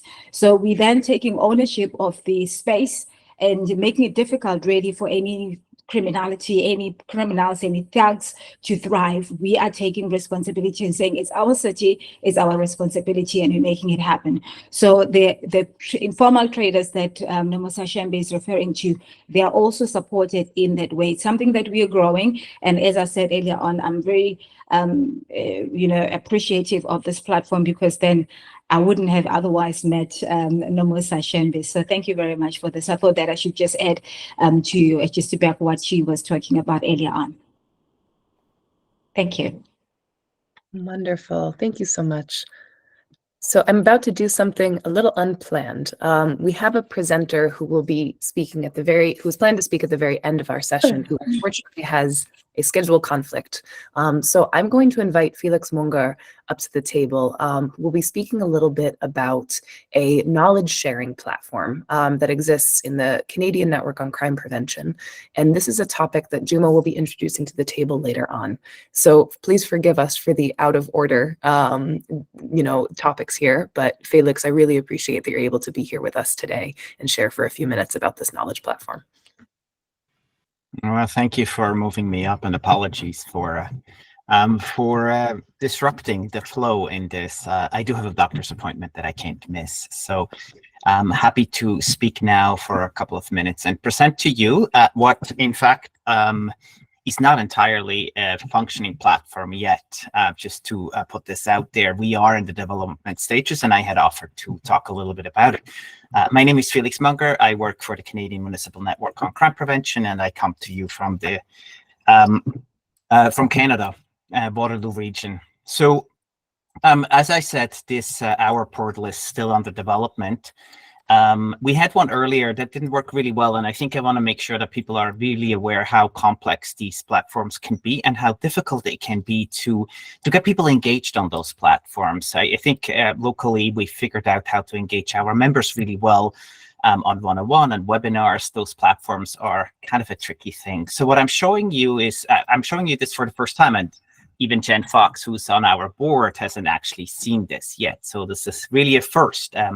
And I also want to give credit to Audrey and Jade from our team that have been working on this mostly. It's just really early in the morning, so it's my job to be here and present it to you. So I'm here to provide a perspective. I think what you can get out of this is a little bit of a perspective for you all to think about objectives and functionality of such platforms, which I believe you'll further discuss when later on when you're thinking about a national or a global platform in this. So very quickly, who we are. We're the Canadian Centre for Safer Communities, formerly known as the Canadian Municipal Network on Crime Prevention, and we bring together numerous communities across Canada to foster community safety and well-being. We're a membership-based, not-for-profit organization and representing, at this point, about 130, 140 communities. It's so large by now, it's sometimes hard to count. So together as a community of practice, we maintain a dialogues, coordinate collaboration, knowledge exchange. And really, when you think about it, we are a community of practice built by practitioners for practitioners, and creating something that allows people to have a platform, or creating a platform that allows people to engage with each other is a really important aspect that we've been trying, took the first one down and been working on and trying to get better at this. So I think for everyone to think about, really important is, what is it about? Why do you have a portal? And being able to build from there. And we may be missing some aspects that we'll hopefully learn over time with our member, but really it's about enhanced member engagement. So to us, this portal, the idea is have to promote outside communication that's not just happening through us or through our events, but really that people can go on a platform and through that build community and foster additional connection. It's about knowledge sharing and resource access. So the idea here for us, what's really important, is to add a hub of resources and information, including member exclusive content. We want to make educational materials and documents easily available and accessible. It's about networking and collaboration. It's really about supporting collaboration with group features, as you'll see in the presentation. We want to use it as event management and a calendar, so an additional calendar where our members can go in and find information, and community building and retention. I think we're hopeful that this creates a stronger sense of belonging through member interactions. Through this. So what does it look like? The one we're using is a platform that's already existing. When first accessing the portal, members are prompted to update profiles through the settings page. And so you get the regular kind of information. There's lots of possibilities that we know of that we can relatively easily add to it. One of the things we're thinking about doing, and I think this may be useful, is also add information what people are really strong in. So if somebody is really strong in evaluation, or somebody is really strong in youth services, for example, or nighttime, or the nighttime economy, and to put this information in here that others can actually search who else in the network that has these capacities, and then through that find peers or find mentors and find others that they can connect with to get more information about the kind of topic that they're interested in. Obviously, the next, which is then the homepage, people will get to the homepage landing page. This is just simply a point of overview, what kind of resources, latest news, resources, and events calendar I'm having. There's some capacity to do some polling, which we understand is a good way of getting people engaged on an ongoing basis. The first page then, and I'm going relatively quickly because I think none of this is really that new to you, but just to give you a sense of what we're trying to build and also recognizing that I have a limited amount of time. So so obviously there is a calendar in here. This is the portal for events. This includes our public. We have a number of different type of speaker series, including public speaker series, or then more specific topic areas for our members alone. There's another. Sorry? About a minute left. Oh, a minute left. Yeah, it's okay. I think I can do this. So there's a number of events that then can be listed. Similarly, going through this so that people have a sense what's coming up. One of the things that I think is really important and we're really excited about is talking a little bit about a resource page where we add information that we already have. And so a lot of the information we have an opportunity here to bring it together into a space where members can where we can add information. So for example, one of the challenges we had was around public washrooms. So we did go about and with our members found information, created documents, and then so in this case, it's essentially bringing it all together in this one space. Here's a more detailed example of something that was asked. This is about honorarium policies. What are cities doing? There's the ad, the background, and then all the results that you can see further down. So we have the capacity to put everything on here. There's another place where we can create areas of interest to people, and it shows how many documents are in there, and people can respond to it. They can get a sense of what these are like. And then there's the ability to create groups. So members can join groups that they're really interested in. We're currently in Canada, there's a Building Safer Communities Fund, which is something that a lot of our communities are interested. Indigenous communities is something, or rural communities as also a context of interest. And finally, there's a last site that is about news. And so, yeah, this is really it. I mean, it's a very high level overview. I was just trying to give people a bit of a sense how we're trying to get around to try to figure out how we create member engagement. So to bring this back where I started, to talk about the knowledge sharing, resource access, networking and collaboration, and community building. And I'm sure there is more that we may want to add, and I'm very interested in hearing other people's experiences. Wonderful. Felix, thanks so much. And thank you for letting us throw you in early before you have to run. I'm looking forward to having a little bit more discussion after these breakout groups about knowledge platforms, and looking forward also to sharing that info back with you as we continue that conversation. So as mentioned before, we now have a little bit more time to talk in slightly smaller format. And so Amir is going to send us off into breakout groups. Oh, before we do, Sarah is asking Felix, your members are how many and all over the country? If you can just briefly mention that, how many folks you have? We represent about 120, 130 communities. We just had 10 new communities join. So I'm kind of off the exact amount. And it's across the country. Wonderful. Thank you so much. And perhaps you want to put your email in the chat in case folks have more questions for you after you've had to run. Wonderful. So Amir is going to send us off into a couple breakout groups led by myself and by Mirik to be in discussion about some more of these themes that we've heard, and talk in a smaller format before we come back together to discuss these knowledge platforms just a little bit more. So without further ado, Amir, please send us away. No worries, here we go. Wish you all the way to breakout rooms. Please just accept the little icon or window that pops up. There we go.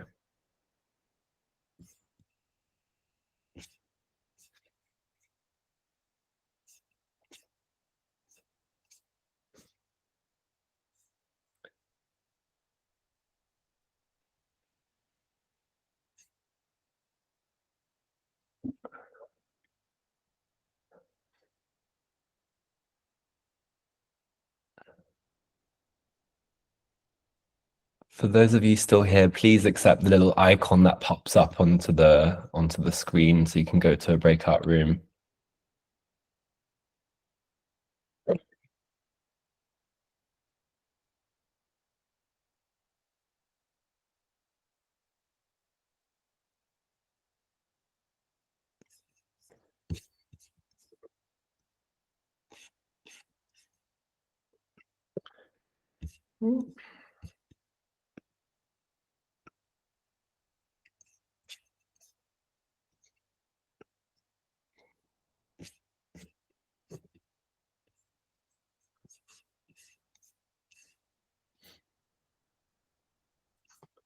For those of you still here, can you hear me? Please speak up. You just need to accept the icon that's popped up on your screen, and then you should be able to join the right breakout room.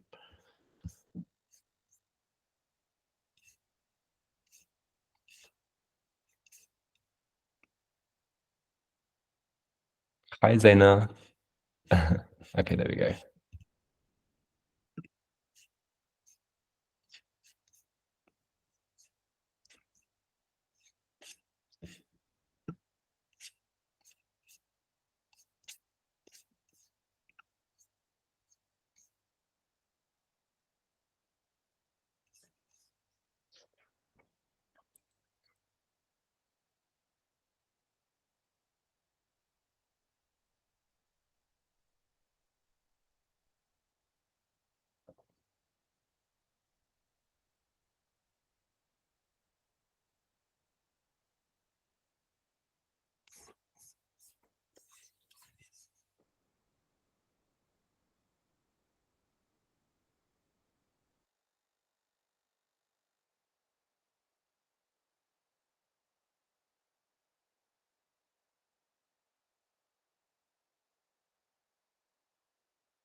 Hi, Martin. Can you hear me?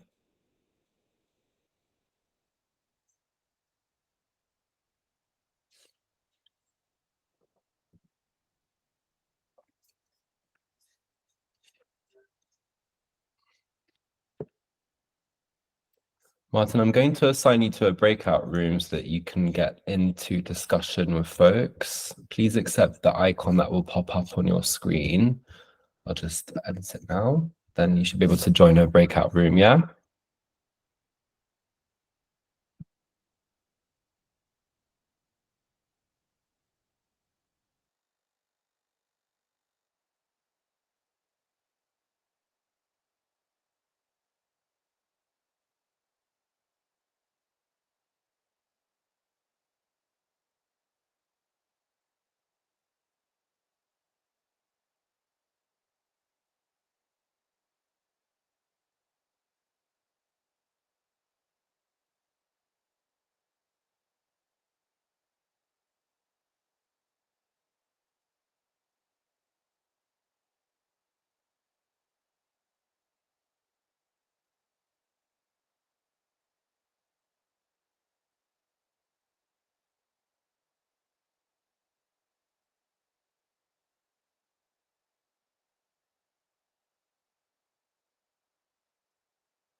I have to say, I can't tell if we are in breakout rooms or the main room. Anybody else know?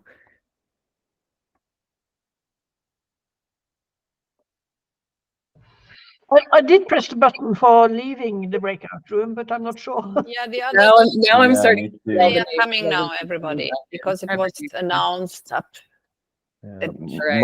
My apologies to Monica, who was just speaking in our space and explaining. Monica, my apologies. This was an automation, us going back to the main room. Sorry to have cut you off there. I think definitely in our group, and I feel as though there was a lot more to speak about. So maybe an idea to extend that side of the project for the next session. I think there's a lot of valuable conversation we can have here. Is it allowed for me? I think Howland had a question, something he wanted to bring up. Is that allowed, Diana? I'm looking to you for guiding us through this. I see as though that there might be a few things we still want to say. I think maybe we can take perhaps one more comment from that side of things, and then I'm about to turn things over to Sarah and Cecile from UCLG to offer a little bit of summary from the discussion of these two rooms. So maybe if there's one further thought or so that felt unfinished, we can take that now. Thank you very much, Diana. So my name is Howie Kaplan. I'm the Director of Nighttime Economy for the City of New Orleans. One of the things that I haven't really heard much of is taking a more holistic approach. I think we keep talking about the public safety measures, but we also need to be looking towards the hospitality industry as a whole. We're talking about women and how they protect themselves, and just by a strange thing of coincidence, we're going to be announcing a defense class targeting women and BIPOC individuals so they can better defend themselves moving forward. But there's also significant outreach that can be done reminding men that it's their responsibility to protect women as well. This isn't just a women protecting themselves. These are communities protecting their neighbors, their sisters, their wives, their mothers, their daughters. We're all the same, and I think that's something that sometimes gets lost in the conversation. Thank you.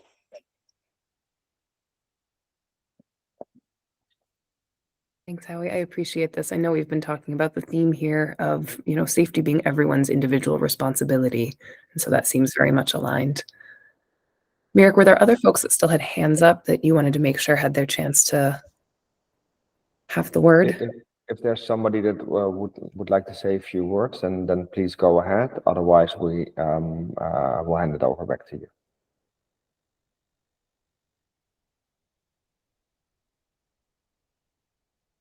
Then I would say we'll give it back to you. Great. Then I will hand things over to Sarah and Cecile. Yes, Ellen? Sorry, I got very curious about what Monica was talking about since she was cut off. Was it something you think, Merrick, that should be conveyed to the whole group? Monica, do you maybe want to say a few? Monica, do you want to say maybe a few words on your last train of thought? Yeah, sure. Very quickly, just don't take too much time.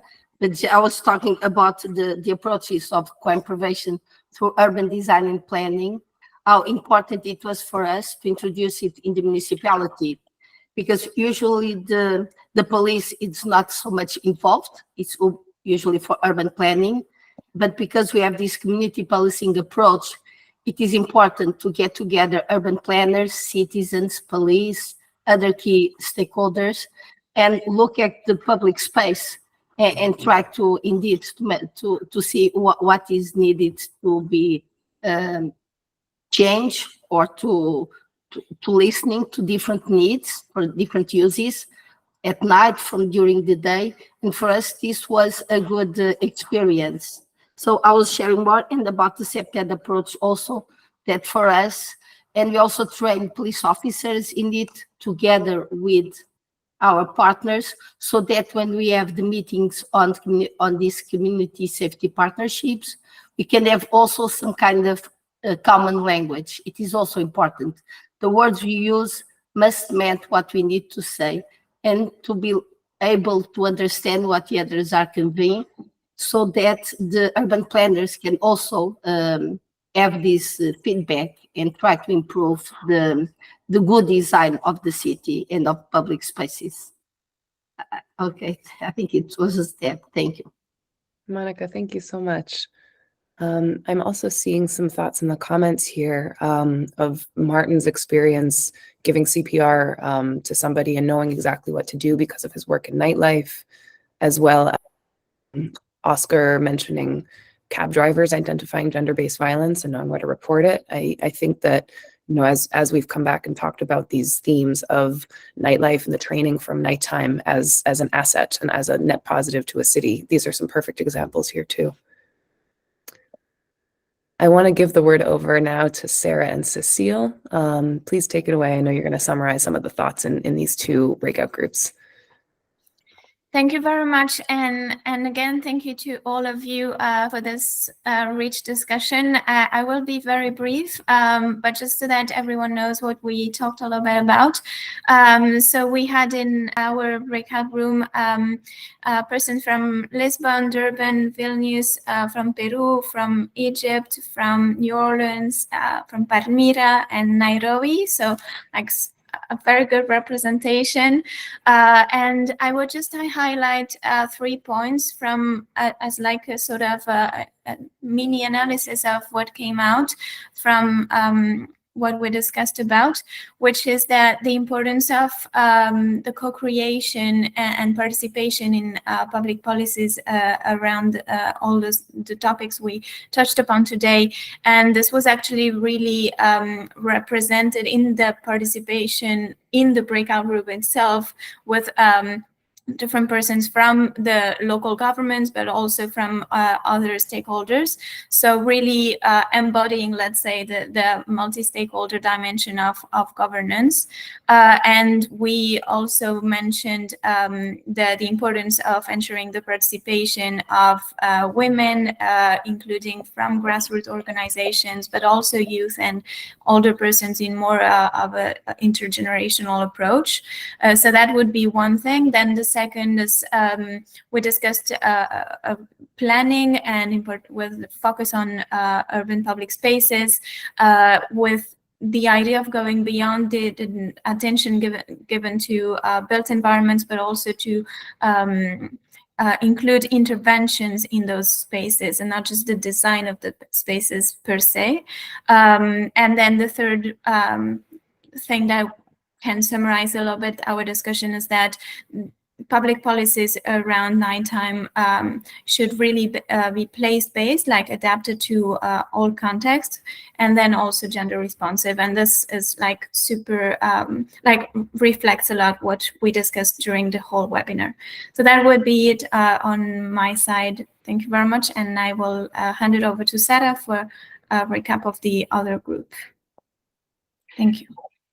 Yeah, thank you very much, Cecile. In our group, it was similar. It was also a very mixed group with African, Latin American, European members. But I think the points, additionally to what you already said on governance and holistic planning, there was some discussion around the digital security and the deal with data.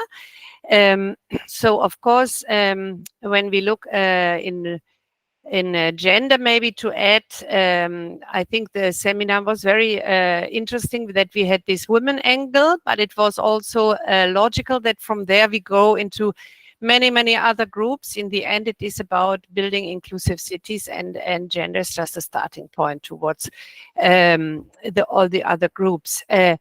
Yeah, in the conclusion, of course, that the day and the night, it is all about how to make a holistic approach, but also looking into the tools, the different tools that were very inspiring in the different presentations, but we saw that the tools are only tools. So of course we need not only an informed community, but an active community, and tools have to also are not the only problem solver. So it is about employing people and employing night mayors or employing persons that can be there and make the work that is definitely not easy to replace. And of course, then the point of artificial intelligence and PPP. So in part, when security and safety is outsourced, it's very much the increases more roboted, automated responses. And here, one point is not only that there is later not there's the human piece is missing, but also how we deal with the data. So I think that was definitely a very inspiring idea came up by Carly, but of course very much taken up also by Juma. That the point here in what we learned is that everybody should have a right to the night. So a right to nightlife means that we need to look into having a rich night, an active night, and not having responses as it's sometimes done when we gather a lot of data, that responses are restrictions and fear. And so fear and restrictions will have a dead night without nightlife. So I think that was quite inspiring. And yeah, from United Cities and Local Governments, we are really quite impressed on how nice and how much light these night discussions have put into our work on safer cities and on more inclusive cities. I think it was quite successful. Thank you very much for the team of VibeLab, because they have taken up the burden of preparation of this seminar. So I think we all have learned a lot. And yeah, thank you. And we will see hopefully in the next round. Wonderful. Thank you both. Thank you, Cecile. Thank you, Sarah. I'm giving Juma the closing duties here, who will be talking a little bit more, connecting some of the dots around this topic of the knowledge platforms and teasing us a little bit with info about the WOOF 12 moving towards Cairo in November.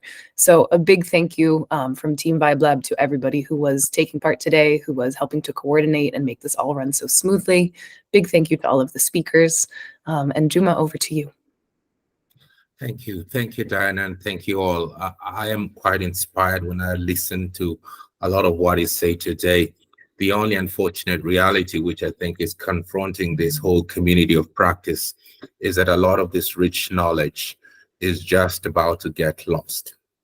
And in the span of how these communities of practice have evolved in the past 20, 25 years of my work at UN Habitat, it's been within a span of 15 years maximum that this knowledge is generated, but where it's stored eventually gets lost.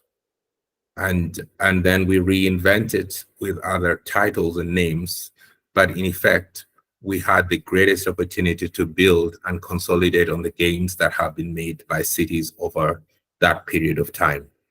And so here is where the challenge comes.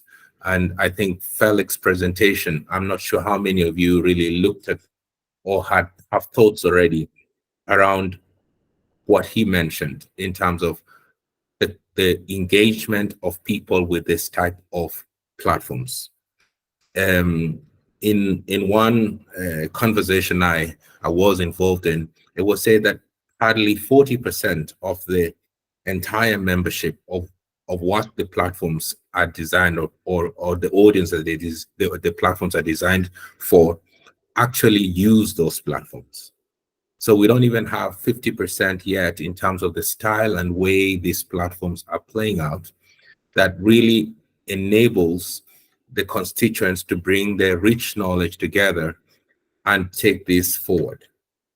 So the challenge that the Canadian Municipal Network is presenting to us is one that I think we all need to consider as we generate through these webinars, this rich knowledge that is about how mayors and urban stakeholders are creating innovative solutions at the local level, how they are moving safety with a discourse that is really not about safety, but it's about integrated urban development. It's about creating more livable spaces. And how, for example, today we begin to see the nighttime almost really in a point of major transformation when we begin to think of safety not as restrictive of people by night, but rather how we take safety to really enhance cities as welcoming spaces by night. What does that really mean for city legislative practices going forward? And we have lots of working and proven solutions that show that this is indeed the way safety should work to transform the sustainable city of tomorrow. And we only just need now to improve the quality and consistency of these policies and programming by having more accurate monitoring systems that allow for these impacts to be achieved at a city level. So my concluding position is, as we move towards the next World Urban Forum, which is taking place from the 4th to the 8th of November, and whose theme has now eventually been announced. It's about it all starts at home. Local actions for sustainable communities. So it's about how we're going to harness the transformative power of our localized actions to make that difference and to make that change. Whatever we've been discussing right now is really at the heartbeat of it. And the question now with the platform already open, with the 15,000 people coming together in Cairo, how are we going to make this quantum leap with a knowledge platform that allows us to have to bring together the information we already have? I think that's what also Sarah did mention. We have the information already. The question is, how do we make it more accessible for all to keep referring back to and building on those innovations to improve the quality and consistency of policies and programs? I'm not sure whether we have enough. We have only 5 minutes to the closure time. If there is any quick afterthoughts on this, I would give this opportunity for anyone to just make a quick intervention with respect to what Felix had presented in terms of his idea of what a knowledge platform is and whether this is the way we should actually embrace a global platform going forward. And then we can close. Maybe perhaps start with Diana. Diana, you've been moderating. Now, what are your thoughts, your particular thoughts on this? I'm thinking about these knowledge platforms. So much of it has to do with a sort of critical mass of resources and people. You know, I'm part of plenty of, especially in the cultural sector, efforts at different platforms to become a kind of viral success. And so I think that, you know, people join those platforms for all different reasons, but finding lowering those barriers, potentially also thinking, as Lauren brought up, about the human aspect of it. So how does this also promote, you know, in-person interactions and connection building? And then the kinds of resources. I loved that Felix brought up the opportunity to ask for resources and then have those responded to by other cities, I think is a really smart feature as well. Right.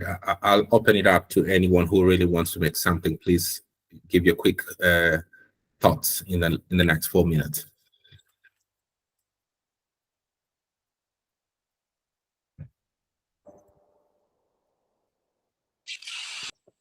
Oscar?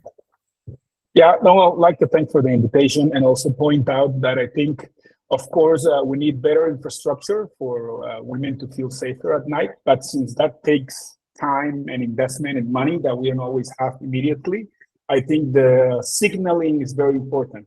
We just saw, I'm going to share it at the link here, like 2 weeks ago, an important case in Cali, where a woman made, you know, this sign and a police member recognized as a help sign, as her SOS sign, and she was able to help her and save her life since she was being threatened by her partner.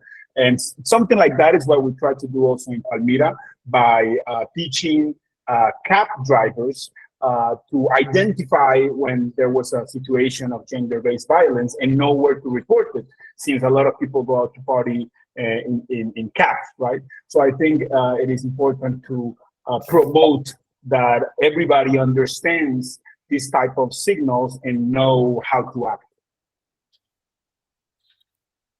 Alan? I'm not a computer scientist, just to mention that. But isn't the experience very often that if you try to make a very comprehensive system or a strategic approach that is very comprehensive, it very often fails. So perhaps the sort of small incremental steps, starting with what people need the most, would be a good start, and then perhaps to build on that. That's a very generalized comment. Right. Thank you very much. What people need most is perhaps what we need in terms of knowledge to bring together in this repository of what we call the knowledge platform. My hope is that as we move in the next 6 months or so to the World Urban Forum, the next webinars will also be come up already with the thought process of how this knowledge platform is going to take shape and take root. And most important, as we speak to the financing of this, prevention is getting leaner and leaner with financing. For your information, cities are getting less and less budgets for prevention and more budgets for restriction and for repression. And so we are in a very unique moment as we try to harness this knowledge and try to make it work for cities to really tap into the very limited financing to get this knowledge accessible to all. The United Nations and the World Bank had a discussion last week about it, and we talked about how is this going to play out in the Summit of the Futures in September, and how are we going to make these integrated prevention efforts come together to enable countries and cities to benefit more. I leave you with this thought, and thank you very much for having given this rich flavor of knowledge and for putting nighttime really on the spotlight. I think this is going to be one of the cutting edge areas for the cities of the future in terms of nighttime governance and nighttime economy. I thank you all.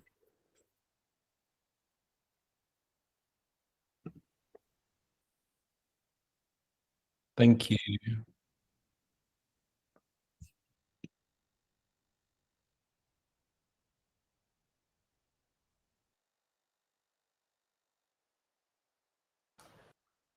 Thank you. Bye-bye.